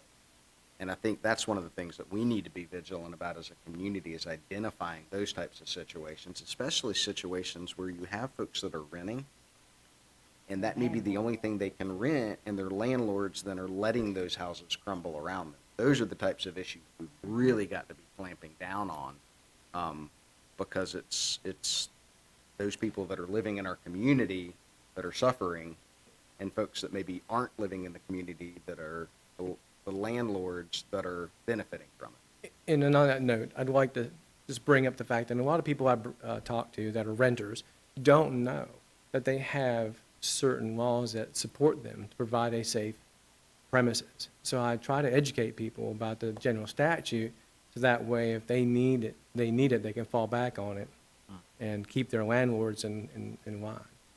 And so they just live in those type of conditions because they're afraid they're going to get their rent raised for trying to ask for something to be repaired. That happens. Or they just don't want to get into any kind of spat with the landlord, so they just let it go. And that's just not the way it needs to be. Even with the rent prices starting to rise around here, some of these homes that are really, in my opinion, should never be rented for that amount. For $850 for a 2-bedroom home that needs immense amount of work. It's not right. Anyway, that's my soapbox. Thank you very much. Thanks for your work. Stay safe out there. All right. We'll have our police department report. I will invite Detective Sergeant File forward. Good evening, Mr. Mayor, members of the board. Good evening. I have a few introductions to make tonight, but before we get to that, I have provided the customary report. I wanted to highlight a couple things. I think all of you that I've spoke with know that we kind of pride ourselves on our proactive work rather than just reactive. This month we did have 134 school checks that were conducted, over 200 business checks, and 127 park checks. So with all the activity at 8th Street Ballpark, I've asked the guys to kind of ramp up our time spent over at the ballpark to ensure that we don't have anybody with with ideas other than what we would like over at that ballpark. And fortunately, we have not had any issues this time. If you have any questions about the monthly report, I'll be glad to answer those. And if not, I've got a few introductions for us. Any questions on the report? I'd just like to say thank you for looking after the 8th Street, because that was getting to be a problem. Perfect. Thank you. So we have brought on 2 officers since the last time that we're in here. I'm going to ask them if they would stand up. Officer O'Brien is already standing in the center. Officer Iotti to the right of him. Officer O'Brien comes to us with over 20 years of law enforcement experience. So that is good for a very young department to have experience walking in the door with us. And Officer Iotti comes to us from Mitchell Community College, where she was a classmate of Officer Brown's. So we know that she brings a really good base. I'm very impressed with Mitchell Community College. Maybe a little partial to that because the director of it was my former lieutenant. So I believe we're going to have 2 really good officers. We are still sitting on 5 openings, which includes the chief's job. So we're currently continuing our search for additional applicants for the 4 positions that we can hire for right now. We have had a couple people reach out about the possibility of going to BLET, and we have 2 people that have reached out about potential lateral transfers. We did have one that was in process that dropped out for a higher paying position. It was significantly higher, so I really couldn't blame him. He called us up and said he had decided to go with the higher pay, so we parted ways and asked him to come back to us if he changes his mind. But I will have hopefully Officer Iotti and Officer O'Brien will stay with us out here, so I asked if you want to take a moment and meet them afterwards. We definitely would like that. Thank you. Welcome aboard. So you notice what he did there. He's asking them to stay so that we are obligated not to go until midnight tonight. Thank you. I promise you we won't. They may take the overtime, I'm not sure. Thank you. We're thrilled to have you both on board and look forward to you being part of the team in Spencer. So thanks for choosing us, and we look forward to working with you. Yeah. Thank you.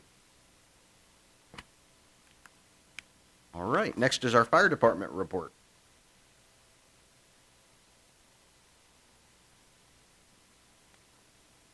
Mayor and members of the board, how are you this afternoon?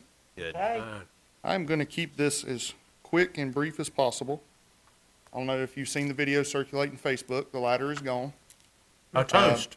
Well, I don't know. It was bittersweet the next day. The bay was very empty when I walked in. I was actually in a meeting when they came and picked it up, and I walked back, and it's kind of desolate now. I'm not sure what. We need to put something there to fill it. You didn't shed a tear, did you?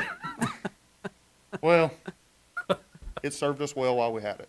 I wish this next department well and serves them as the same. 751, we had an unexpected mechanical failure in a shock mount. Reached out to the manufacturer of the fire truck, or our maintenance company did. It is a known defect in the truck. Of course, they never sent any publication of that. So with one, if we didn't replace the other side would also break. So that actually was supposed to have been done earlier this month. It was done today. So that is repaired and back in service. The pump repair on 752 started this afternoon. They'll come back later in the week to wrap that up. Our UTV will be here, or will be at James River, John Deere, the 25th of this month. They'll inspect it, make sure there's no issues, and then we will receive that. And I am proud and excited to announce that I bumped up our chief's interviews and concluded those today with 5 applicants, and anticipate extending offers for the end of this week. So with a tentative date, hopefully if everything, all moving parts work as they should, May 2nd or the 16th will be their start date. Any questions for me? Coffee with the chief, has that resumed? It has. It did not resume this morning as planned. I have the stomach bug has went through my house. My little boy was sick this morning, so I came in a little later today. So unfortunately that was skipped, but that has resumed. We'll be at the firehouse the 9 a.m. the Tuesday of the board meetings. You're all welcome. All right. Thank you. Any other questions? Easy Thank you enough. very, Thank very y'all. much. All right, next is our Public Works report. Mr. Taylor.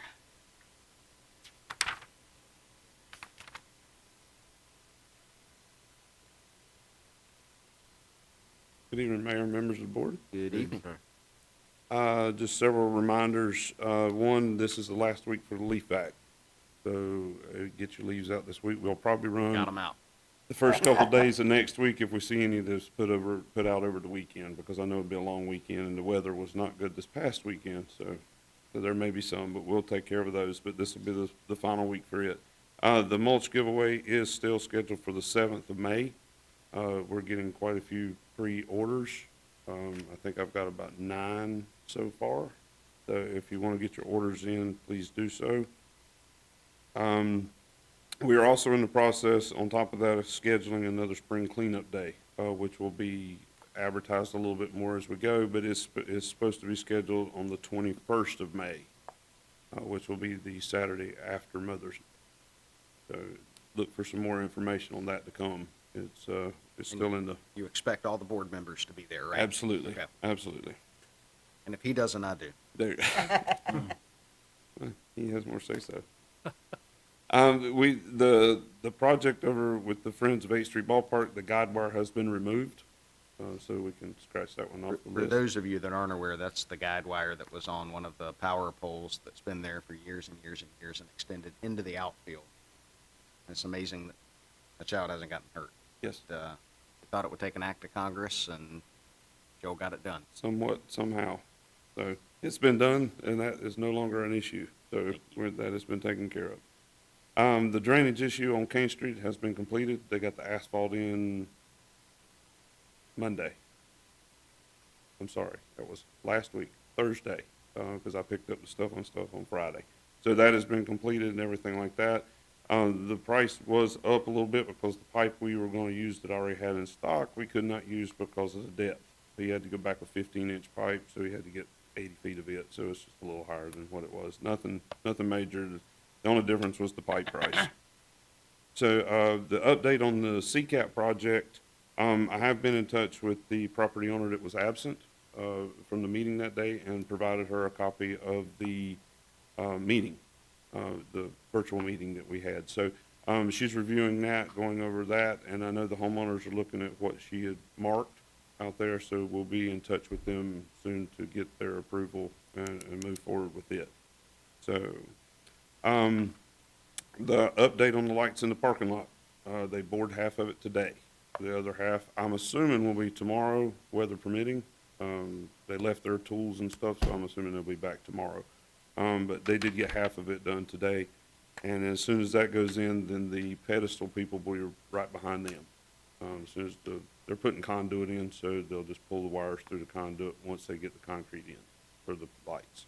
The existing pedestals that are still out here, what are we doing Correct. with those? I have sawed around them, but I have not pulled them yet. I Okay, didn't so want to those leave. aren't coming out, though? They will be coming out, yes. The reason I haven't pulled them yet is I didn't want too many holes in the parking lot at the same time. So, it looks like a cone maze out there right now. So we're gonna get the bore in, get the new pedestals in, and once they get in, then we'll pull those so we can put asphalt in all at the same time, and do it all that way. They should come out pretty good, but they have been sawed around, so all we got to do is yank them. It won't take too long. The bus shelter, Peter and I have a conversation, I don't know, but we're just letting you know, the bus shelter that I have in stock, that's in my shop right now, we're looking at a good amount of time before it's gonna be going out here. So we felt that the best way is to use it at the other bus stop. We only have 3 in town, so we have one in place. This one would be used down across from Midtown Apartments. That's where the other bus stop is. So I've already talked to Shelton about pouring me a pad, tying it in just like we did at Bojangles. So we're gonna move forward with that and get that put in place, and then we'll order another one of what we're gonna need for the park. There's no need holding on to it for years and sitting at the shop and not being used. Well, and it's possible what goes out there may be a different design based on what final Correct. work is. Right, so it may be something different, maybe a different color. We're not sure, but this one will match so both ends of town will match, and we'll just go ahead and get it out there so people can use it. There's no need sitting in the shop not being used. And the other, just a question, Joe has brought up, there's a grant to replace some vehicles, possibly through the Volkswagen settlement. So we're looking at it as possibility for the trash truck, the older trash truck, which is showing more and more issues every day. So, just, we'll keep you abreast of what happens. The guidelines are supposed to come out this month of what we can and can't apply for and what we can. So we're gonna be doing that and trying to replace that truck. Very good. If you have any I'll questions. just add in with that, we do think it's a good source that could help with fire engine as well. Oh, very good. So, could get both. but we've yet to see the grant announcement with the details. Right. It's gonna tease you with the money right now, the amount. That's And then, great. You know, we'll see what we can get. We like it. Absolutely. Absolutely. I'll answer any questions if you have any. Any questions? Yes. Last year, AMT, and I'm not sure the nomenclature of initials, acronym, stands, completed your pavement, Spencer's pavement condition survey. Yes, sir. And I still have it. And it was interesting in that there are actually 13 sections or entire streets within the town of Spencer that are still unpaved. And I was wondering if you had a hit list of, or a list of pavement projects that could be done. Well, this year, because of the repair that we had to do on Kane Street, we're looking at possibility, I'm trying to think what's left in the Powell bill, capital. I don't know the exact figure, but it's really not enough to have a pavement project this year. As far as that goes, maybe we might get a few potholes out of it, but not anything major. So what we decided, or what's been decided by doing that project, was to hold that money until the fall, get our allotment in the fall, and then add the two together, and then we can get an actual pave out of it. And the allotment in the fall is expected to be more higher than what we have this year. because it was reduced last year. We have about, we started with about 44,000 that was going to be able to go towards resurfacing. Mhm. And we're at about almost 21,000. There you go. And so, I didn't want to but know the exact numbers. hopefully if the Powell bill revenues improve, we can put together a better spec to bid that out in the fall with, get more for our money. in other So words. whereas we typically do it in late spring, beginning of the summer, Right. we're just going to shift it a few months and be able do it in the to go a fall. little bit larger Mhm. for the fall. Mhm. But that's we- back to your question about unpaved surfaces in town. I don't know that we've necessarily prioritized paving unpaved areas as of We did not. yet, because that requires a significantly larger investment than just the resurfacing. Correct. But it is something, I guess, that we need to be talking about as a board and staff about Mhm. how we address some of these areas. In a perfect world, it'd be nice if all of our streets were paved, curbed, and sidewalks in place, but Mhm. with our budgets and everything, we just have to do the best we can. I would really like to see more monies, if possible, steered in that direction in terms of improving our infrastructure a little bit. And I think there are a couple of those places that could be paved because they're only short sections. But still, it would be an improvement, currently existing. Right. Okay. All right. Just to speak on that, we will be doing another sidewalk in the spring, doing some more sidewalks to replacing them. And we'll also be on those roads, two of them specifically being Ann Street, which runs behind North Run Extension / Ann Street. It runs behind the middle school. It will get some more gravel on it, and Lexington Avenue will also this spring. And then I kind of do those back and forth. Spring Hill's one of the others. So there's some that we do, and I try to flip-flop them back and forth every year. Ann Street is the main one I was Mhm. thinking about. I know that The lower end. Mhm. Yes, that would be a definite improvement. Yeah. Okay. Very good. Any other questions? Anything else? No. All right. Thank you. Thank you. Thanks, Joel. Thank you, Joel. Yes, sir. All right. Next is our finance report. Peter. Yes, Mayor, members of the board, you have the report with you, and again, our revenues remain ahead of our expenditures for this point in the year. Happy to answer any questions you might have. I will offer an update on the audit. John Softly was in touch again with RH today, and where they currently are is that they're to have the draft to John this week for him to review, and at that point then it can be submitted into LGC for their review. But that's where they stood as of today. All right. Questions, comments? I could comment, but it wouldn't be nice. Just have him wait till next year. Well, there won't be a next year for these people, as far as I'm concerned. I do have one question on the revenues that we've received. We're showing about 70% of the budgeted revenues received, yet we are 75% through the fiscal year. So any update on that kind of 5% lag?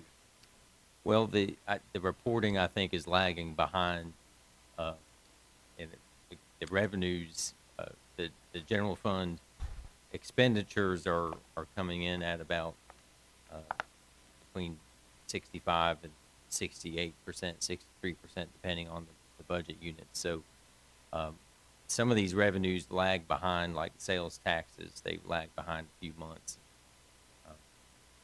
I'd say the biggest indicator to look at on the revenues is take a look at property tax for the current year. It's in at about 95%.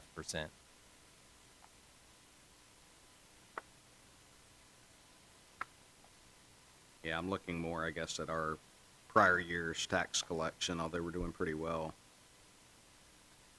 in just previous year, but that and then our vehicle tax, about 62%. And those are just, those are collected by the state, redistributed to the counties and then to us. And so it's just, those happen as people register their vehicles. And but some of those indicators lag behind a little bit by a few months. With the gas prices and everything as they stand now, I'm sure that's taken a big chunk,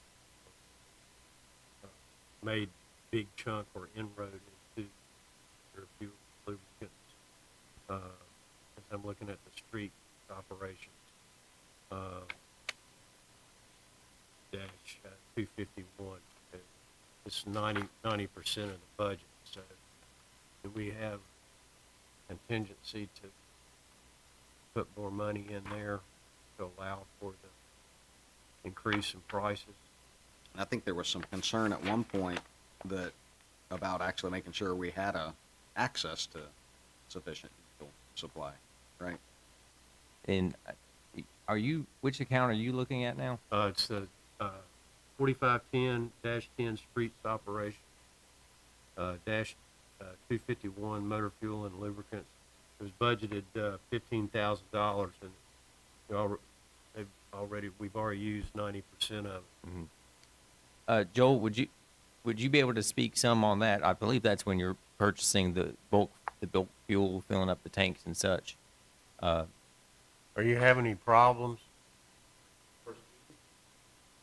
Well, if we're at 90% on our fuel purchases for the year, out of your, is that where you're charging to fill up the? That's the bulk tanks. Yes. Bulk fuel. So you're doing that not on a super regular basis. No, So- but there will be one more fill up before the end of the year to get me through the end of the year. It usually happens about the 1st of May to get through June, which, yeah, we're going to be over. Yeah, with the prices the way they are, I mean, there's just really no way to expect what fuel did, as a budget item. So You haven't had any issue getting? no issues getting it, just issues paying for it. Yeah. So it was really ironic because I filled up in December, and then when I did my spring fill up, it actually had doubled. So yeah, I put the same amount of fuel in 2 different times, and it was double the price. And we did it a little early at that point just because they were talking about it being a ration issue and not being able to get fuel, so we did it a little early. So yeah, we're getting close to having to fill up again. So, yeah, we'll be over. Fair enough. Thank you. Anything else on the budget? Contract service, what are those primarily? In the police department, is that the contract with the sheriff's department? Yes. Yeah. Those, what about the contract services in the administration? What is that? That's where our time for our contract planning staff Okay. is charged there, and a few other things, but that would be the primary that you're seeing there. Okay. Anything else? All right. Next, we have our library report. See Ms. McGraw. Good evening.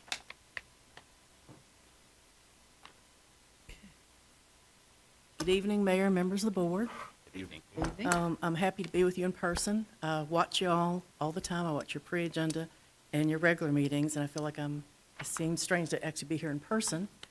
But I want to just highlight a few things and kind of go back a little bit before March for our Black History Month in February.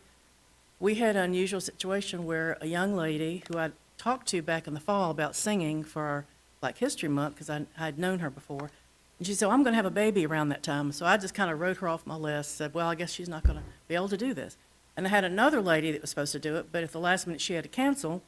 So when I called Destiny Stone, that's her name, I said, is there any way you could possibly do a program for the students at North Run High School in the theater arts class and, you know, talk about Nina Simone and these other singers that she has, you know, has sung their songs. And she said, well, my baby will be due about 2 weeks after your date, but, you know, I'll come. So she came. And the neat thing was one of our newer citizens who just moved here recently really felt led to donate a piano to our library. And it came all the way from California on a truck and came directly to us. And it was also, the tuning was paid for by this patron person. And so that was very, you know, the timing was perfect because then Destiny was able to she didn't have to bring her own keyboard. She could just sit down at a piano that was already tuned. So that was really, you know, kind of a neat thing. And I just want to kind of talk to you about our Facebook page because we keep getting more followers. And I'm not sure where they're all coming from, but somehow I keep getting these people I've never heard of that are following our page. But we have 547 followers. We started out 7 years ago with just like 90 people, and we're getting about 100 extra people a year roughly. And so that's a way we can really reach out when we're advertising for events. It really helps because we can share to different groups. I'm sharing to different groups like mothers, you know, of young children, and just like the We Love Spencer group. So everybody we're trying to reach out to all the, you know, the old, the young, the middle-aged people, everybody. And I was going to answer a question that Alderman Seacrest had about the adult books versus children's books. And if you'll notice, our last month, this is kind of about what it usually is. The adult, we had 47, and the children's books were 52. So it's really about neck and neck. You know, sometimes we have more adult books, sometimes we have more children if I have a big children's program. But today, for example, I had 2 new families that have moved here recently. One lives really near the library, and the other one lives a block from the library. And one gentleman moved here from Charlotte, so it's kind of interesting. They're moving from Charlotte to Spencer instead of the other way around. And he's got a job at Innotech, and he was very interested in the library and got a library card today. So we lose some people, and then we gain some people. I found out this week I lost a family that went to Alabama. Then another family, I used to see their children all the time, and they just moved away. So it's like I lost 2, then I gained 2. So it's kind of, you know, it's always like that. You get a couple families really, you know, you think are going to stay forever, and then they leave, and then you get new people. So that's just kind of a general thing. And y'all read about Kim Sheeks and our Dr. Seuss. That was a very successful event. We made oobleck, and we were careful not to get green oobleck on the carpet. But it was fun. And the main thing I want to talk to you all about, and Mr. Miller knows this because he's a member of Central United Methodist Church, but we are co-sponsoring. And I felt it was such a neat idea because I met with Beth Nance and Ann Gerald, and I told them, I said, as one person, just getting all the musical groups and all the different people together to make this fabulous 50s is hard as one person doing this, and I don't have as many volunteers as I've had in the past. So I said, why don't y'all, if y'all want to do a children's thing, why don't we just do it all on the same day? Do it during the same time periods, won't be conflicting with anybody else's, programs. So this is the poster, which we have just recently received. And I'm going to appoint every one of you as an ambassador for the library. I'm going to hand you one of these and say, in your sphere of influence, if you have your own business, like Mr. Howe does, or if you are retired, like some of you are, you can just go, take it to your church, take it to a community center, take it to a business in Spencer. I've already got Mary May's. I think I'm going to give her hers tomorrow. We've got her covered. And I usually give one to the other library because I've been doing that for years. So those two places are pretty much covered. But if you know of anywhere else you'd like to take this, it doesn't have to be in Spencer. We have people coming to our events from Lexington and Granite Quarry and Rockwell and places like that. So in a minute, I'm going to hand each one of you that. And then this is the flyer that we've made. Well, all these are digital. I can send all these posters digitally. But this is a smaller poster. Then on the back, there's a schedule. So if somebody says, well, when's the Elvis guy going to be there? You can say he's going to be there between 5 and 6. So if they don't want to do anything else but listen to Elvis, they can just come for that hour. But we're hoping people come at 3 and just stay through the whole thing. The Methodist Church, what they're doing is mainly going to be a bouncy house behind the library.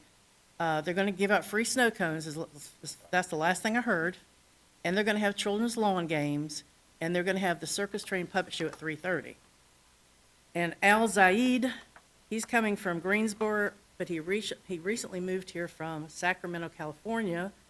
And if you look on my Facebook page, you'll see he's sung in Bangkok, Thailand, and Brazil, and Las Vegas, and all these exciting places. But for some reason, he wants to come to Spencer.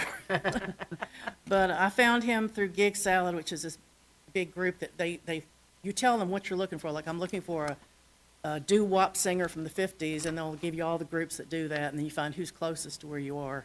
And we had a lot of them, but they weren't anywhere near us, except for Greensboro is the closest I could find. Chris Ellis, he's an Elvis impersonator, but he's not really, that's not all he does. He's a music minister in a church.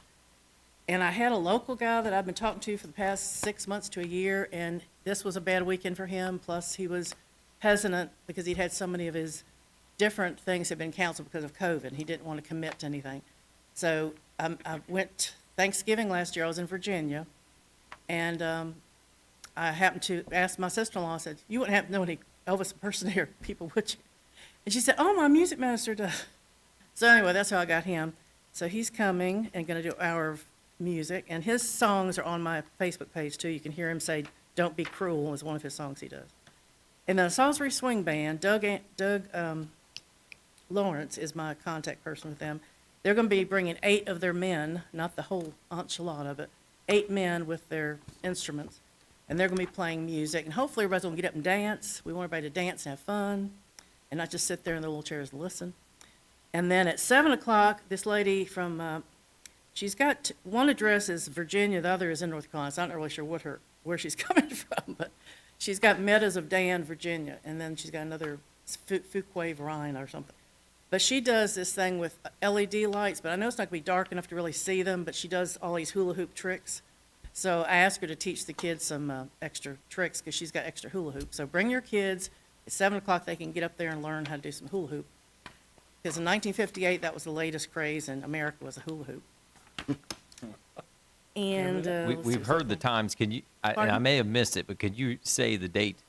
Just to oh, make I'm sure sorry, I didn't say the date. Yes, May 7th. Thank you. From 3 to 7:30. And I will be there at 2:30 setting up, and we'll probably be there till about 8 o'clock taking everything down. If you know of anybody who wants to come at 2:30 and help set up some chairs or just kind of be there to, volunteer to do something, we'll find something for you to do. I think that 2 of the gentlemen that are singing might have some CDs to sell, so they'll probably we'll have some tables we need to set up for them. But otherwise, the other thing I was going to tell you, for the Black History Month, these are some really neat books that I got because I knew that Destiny Stone was going to sing songs from Nina Simone, and I'd never really found any books before, but this is from Amazon. And this is really good, and we were trying to get the kids in the high school, to learn more about these people that, not everybody necessarily knows about Nina Simone. In fact, I just learned about her maybe 2 years ago. And then Josephine Baker, she's one of my favorites because I've watched French documentaries about her and learned a lot about her life, and found out that Teresa Moore Mitchell, who was one of our speakers last fall from Livingston, she really just loves Josephine Baker. So I got some of these books especially for her. I got 2 books, this one and an older one for older people. So that's just a few things that we do. And what else can I tell you? And also, we'd like everybody to come to the library and get a library card if you don't have one. And come check out our new books. And yesterday we had 21 books checked out one day, which is a lot for us. We don't always have that many in one day. But it was one of these days that one adult came and checked out books, and then a bunch of kids came and checked out books, and it was just one of these days. So some days we only have like 11 books checked out, but we're trying to get at least 1,000 books a year, which is really not a lot, but for our town it's a lot. But for most libraries it's not a lot. I'm going to come around and pass these out. Flyer and the poster. I could take one and pass it down. I could take one. Want me to? Oh, okay. Okay. Thank you.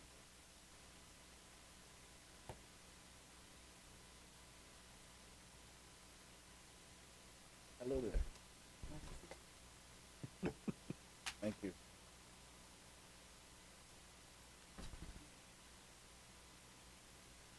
Thank you very much.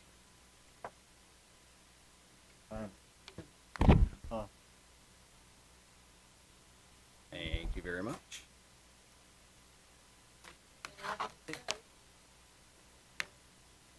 Okay, thank you.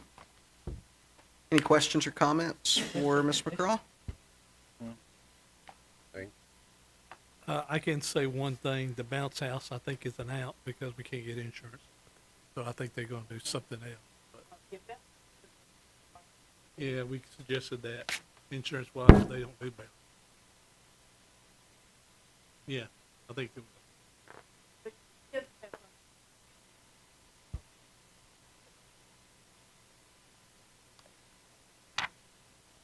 All right, next on the agenda is our town manager report, Mr. Franzese. Okay, well, thank you, and thank you, Mayor and members of the board, and certainly want to thank all our staff tonight. We've had I'd say a lot of information to share, which is great. Staff has been working really hard, moving a lot of things ahead, and I said the word milestones earlier, and it's great when you have things that you've been talking about and dreaming about for a long time that you can start check off along the path. So I certainly want to acknowledge our staff and all the work they're doing in support of this town. But certainly the elected officials give us the vision and the support to do the work. So a team effort, and I just want to start off with gratitude. In my report, I'll highlight a few of the items.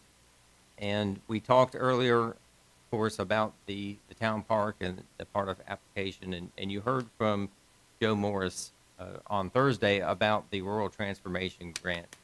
And just to restate what you heard from Joe, the state of North Carolina has about a $48 million pool of money that they want to do a lot of good with, and providing up to $950,000 grants to communities. And we do think the town park project is a good candidate for this rural transformation grant. And I believe there was consensus last week, but we would like the board's consensus and authorization to pursue this grant opportunity. And we were originally thinking that we might need to wait for the fall, but we've been able to put it together a timeline that we think it is doable to apply for the May time frame. Let me ask you a question. Are we putting up a dollar figure that we're asking for? Or is that... We would request the full max of $950,000. Okay. Yes. So if we were to get that along with the Part F grant, that would be essentially just shy of $1.5 billion towards the town park. Okay. That's what I wanted. Thank you. So with that, is there general consensus amongst the board to move forward with the $950,000 grant? absolutely. If we, Very good. if you can use somebody else's money, that's always good. Yeah. OPM, other people's money. OPM, right? that's right. Joe, thank you. Okay, and so in part of what you've talked about in the Parks and Recreation Master Plan is the idea of a greenway to the Yadkin River. That's part of the plan and part of what the town's been, another dream of the town's. And what we've done is to engage the services of Kimley Horn to assist us in scoping that project. The town received, as you're familiar with, funding many years ago for what would be a $4.5 million greenway to the Yadkin River. And in order to move ahead, we have to execute a municipal agreement with NCDOT, and that spells out, of course, our 20% local match.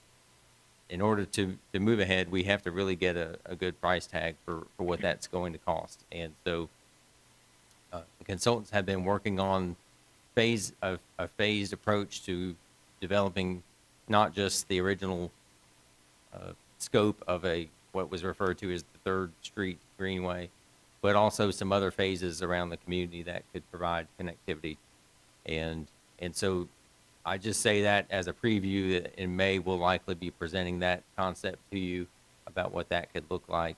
And that is complemented by a restriping proposal for NCDOT's upcoming resurfacing of Salisbury Avenue.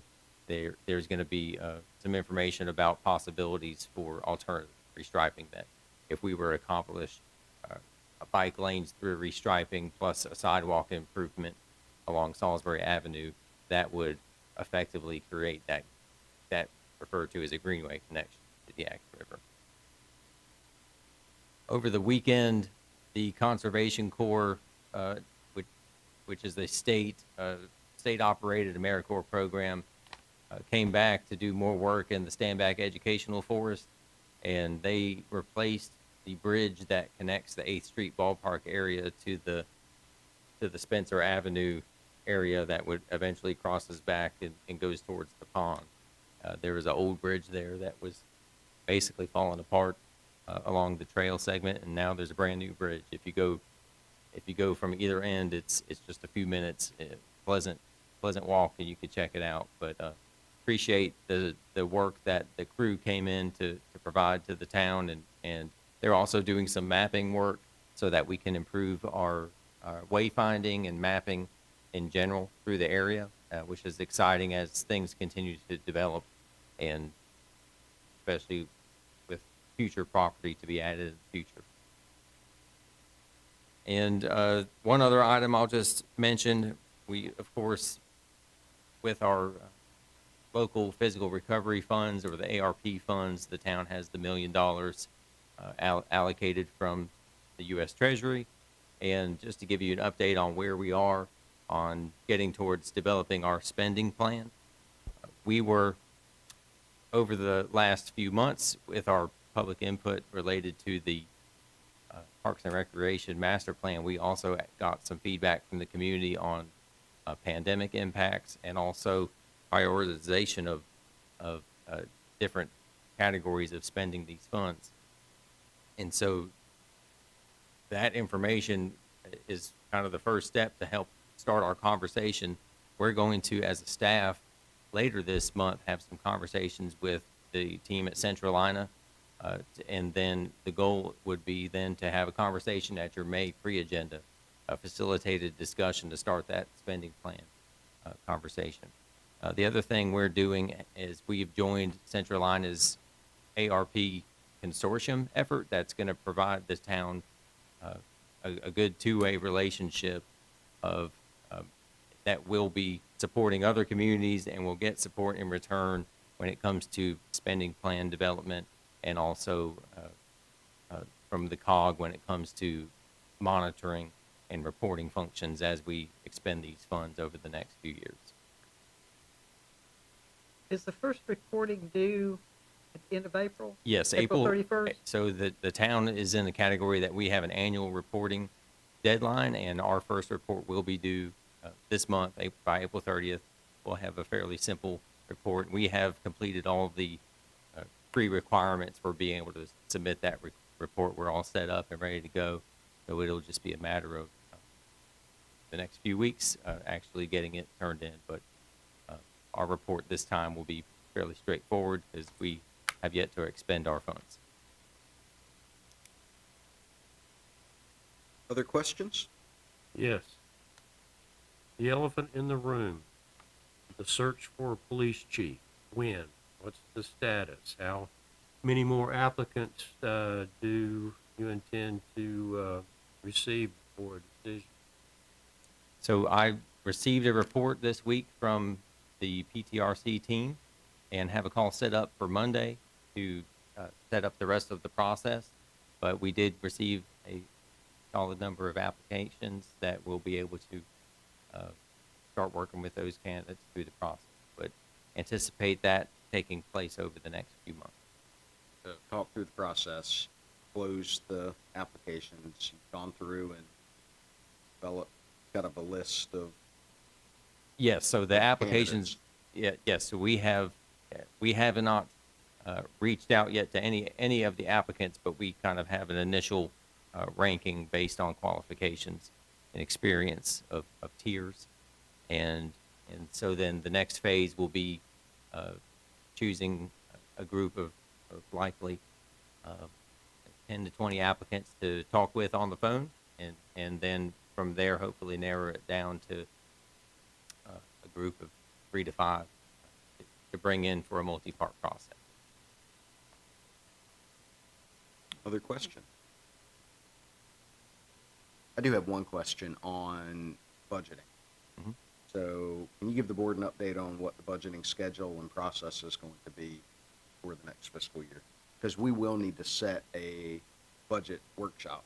That's what we typically do each year, to sit down and go through that. But I just wanted to kind of get the board, give them a time frame of when they can expect it. Yeah, so the departmental requests are due in this month in April.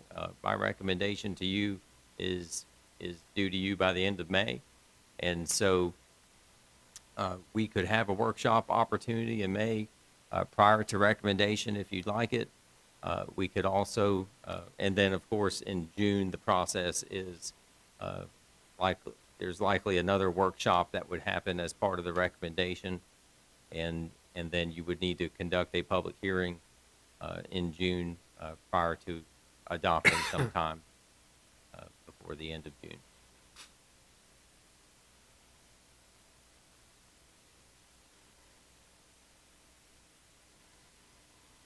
So would it be reasonable for us as a board to have what amounts to be a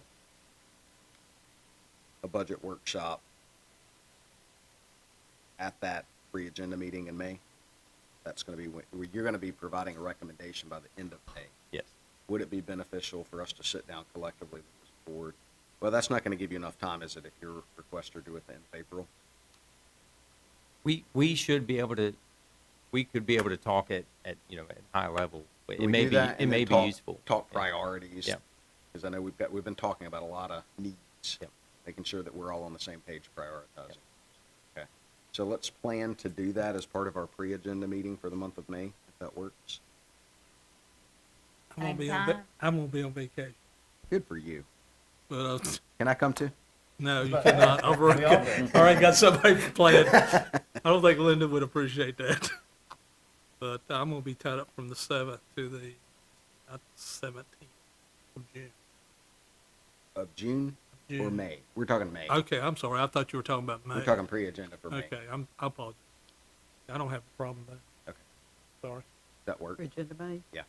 Time Plan at to the do same that. time, At the same 5:30. time, we'll plan to do that. That work? Yeah. Okay. Yeah, and again, we'll also you be said June. hoping to talk with, which I think would dovetail nicely, with Central Line of folks as well that night. Perfect.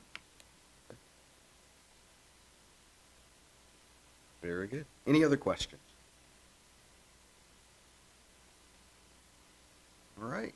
Hearing none, we'll move on to requests and comments by the mayor and board. Who wants to go first? I will. All right. I have two things that I want to announce to the community.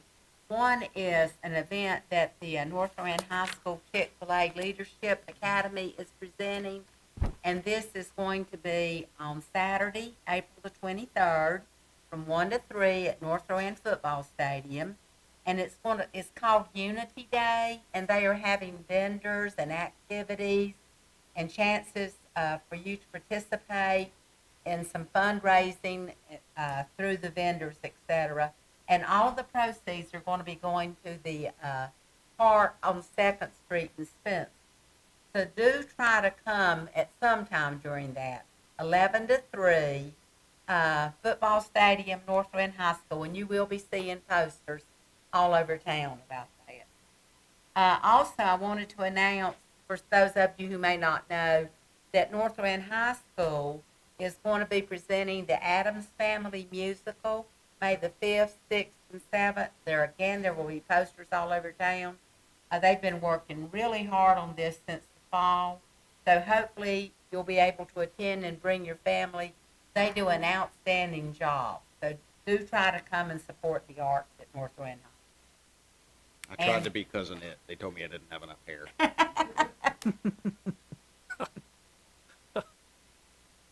All right. Thank you, Mayor Pro Tem. Who else has comments tonight? I do, please. Okay. I'd like to make some good comments about one person in a group.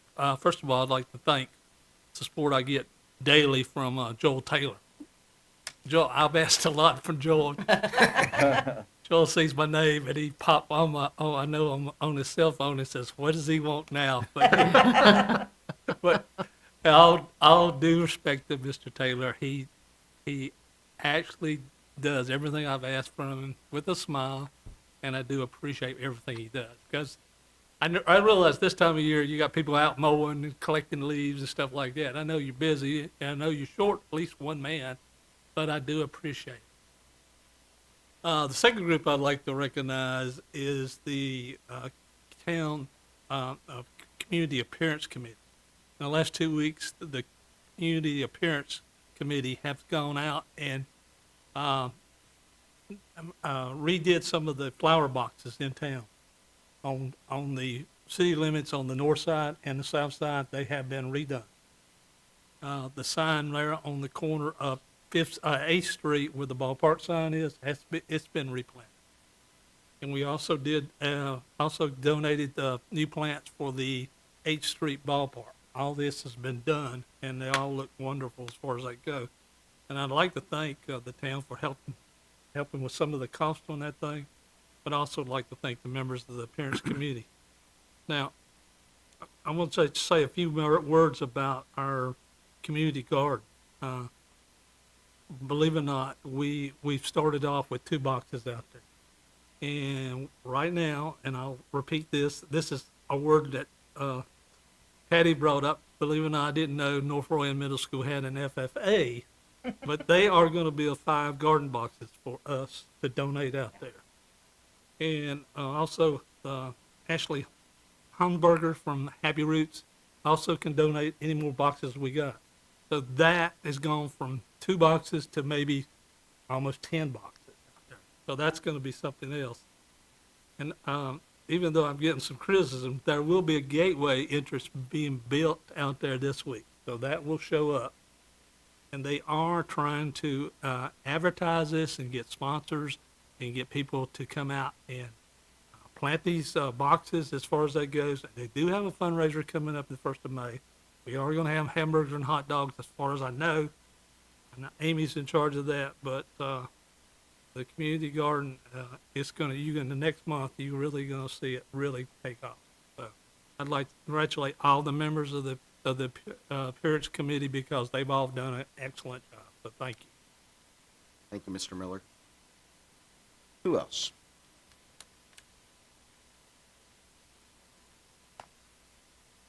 I'll jump in here. I think it's really cool, and I think something that town manager said earlier. You guys are making this really so well done, guys, folks. It's just really cool that we've got folks donating. We've got folks at the schools doing stuff. I mean, I think it seems like we all have a collective effort to really move this forward, And I think that, you know, we talk about it here, but then you guys go out and do it. And so staff here or not, folks are not here with all of your teams and departments and divisions. I mean, well done. Really, truly, you guys are just lighting it up. Well done. Thank you, Mr. Howell. Other comments? I'm constantly hearing people talk about all the things that Spencer's doing, and you know, giving us kind of a heads up and say thank you. So I feel good about being part of this organization. So thank you all. Other comments? I'd like to reiterate what Steve said about Joel Taylor and his group, Public Works. They do a commendable job. It's a hard job sometimes. And I had mentioned to him a couple of weeks ago, about a week and a half ago, about the traffic on Sowers Ferry Road. And now I think he has the Public Works going in on Sowers Road. Doesn't conflict with all the kids that are riding up and down the street, bicycles, things like that. So thank you. And thanks to the staff, Steve Blunt, Kyle, and the, that to include Joe. But thank all of you, you know, and all of you for doing such great work and helping move this town forward. It's really satisfying. That being said, we still have a lot to do. We still have a fire department that needs crew quarters. We still lack a community center, which we've made discussions before about the possibility of turning our crown jewel, which is the library, into a community center, utilizing the upper floor, putting in an elevator to make this a more of a magnet for our town, not just here in the old plaza, but in our quest to look farther down the road, I think too that we should be, and this is something I've brought up before, looking at potential properties that we could utilize for an outdoor event center. We're sort of hamstrung here in the downtown area in terms of what we can do to any great size. And I know that the Standbacks have, they've donated another, 47 plus acres to our park. But if there's any way to take a look at either a derelict property or properties that we could utilize as another park area for events, and something larger than the library park, something larger than our park out here, I think it would only add to the benefit of our community and having other places to go for events, both town-sponsored and privately sponsored. Thank you for all your efforts. Keep up the good work. Thank you, Mr. Morgan. Anything? Well, I just want to make sure that, again, reiterating, thank you to all of the staff, the departments, and the committees for making this town go where we need to be in the right direction. We still have a long way to go, and warm welcome to the new officers. Hope you all stay. Thank you, Mr. Muhammad. So I've got a few comments. One of them is just to reiterate what everybody else has said, and that is how appreciative we are of our staff and each of you and the work that you do. Those of you that put your life on the line each day, those of you that work tirelessly and often without the thanks that you deserve, we greatly appreciate you. I want to share a bit of information in the meetings that I have with folks outside of this community. We all put up with complaints and people saying that things are not good enough here in town. And we get a lot of praise for that too. But we get a lot of complaints. But I want you to know when you get those complaints that there are people outside of this community that see what each of you are doing and see what this board is doing.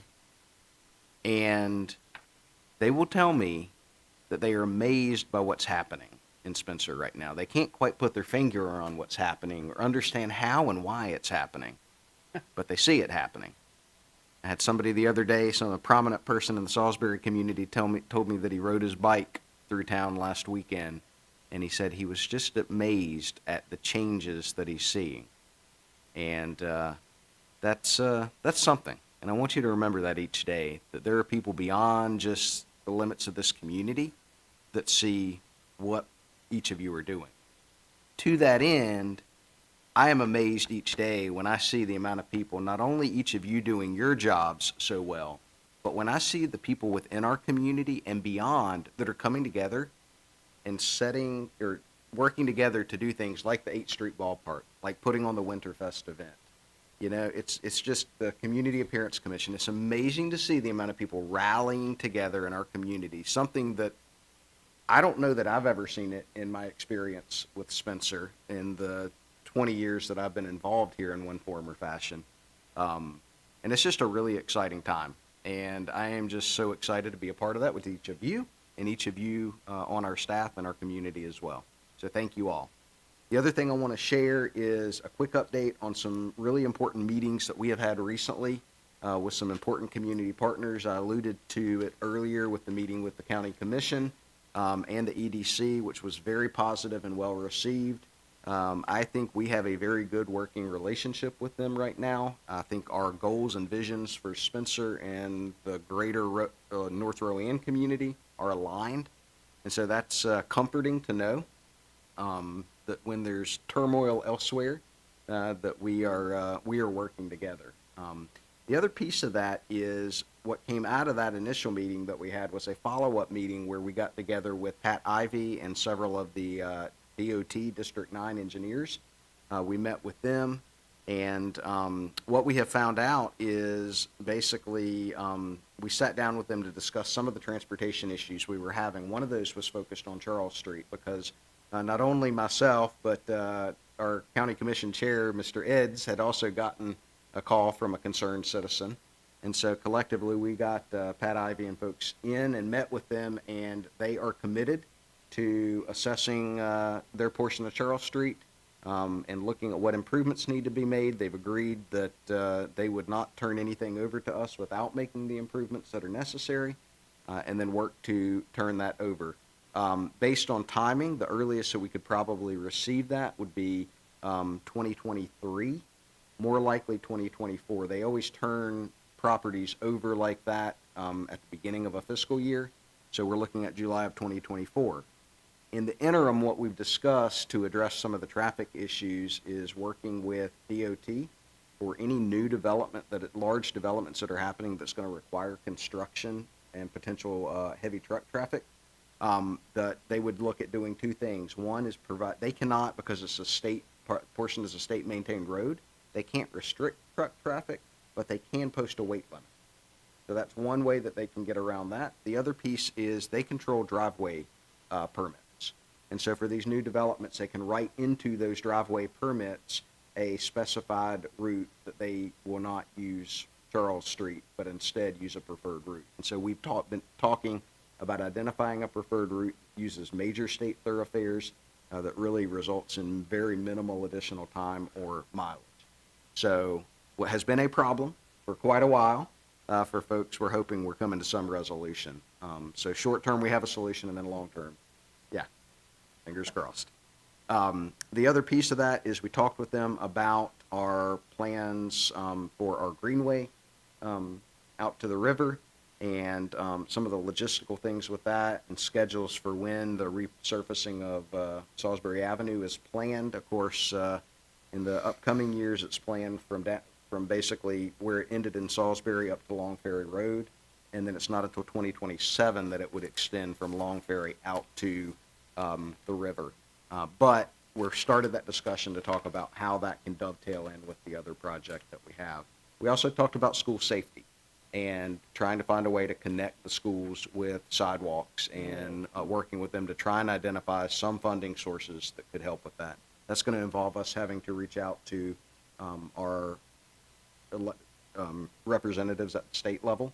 So I would encourage us, I can lead that effort, and collectively as a board, let's talk about how we reach out to them. But in talking with Greg Edds and Jim Green, that's something I think the county understands the importance of too, because they're county-owned facilities. And so because of that, I think there is a commitment to finding a way to make sure that we provide safer access between those schools for everyone.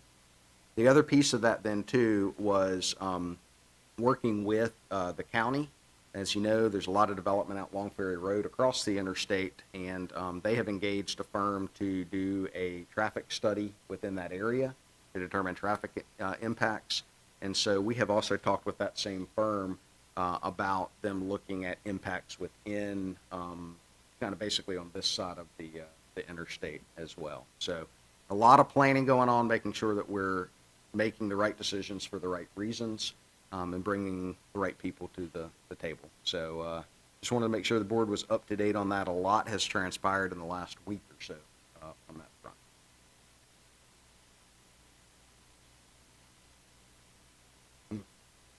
Yeah. As warehouses go, I think it's over 13,000 vehicles they're proposing that could be on that road. So I know that's and I their think the biggest state realizes that, and they realizes the implications and realize what that that's part of the reason for the study is determining what the long-term plan needs to be. But we're at the table having those discussions. That's good. I mean, it's great that we've got things rolling. I tell you that. I've been real proud of what our community has done. We may see some influx from the development that happens over on Davidson County side too, where Lexington is annexing property. So with that, those are my comments. Again, thank you all. It's a pleasure to work with each of you. We do have a need to go in very briefly into executive session tonight, and so I will entertain a motion to do so. I would suggest that once we do that, we take a short 5-minute break. That'll give the board time to meet our new police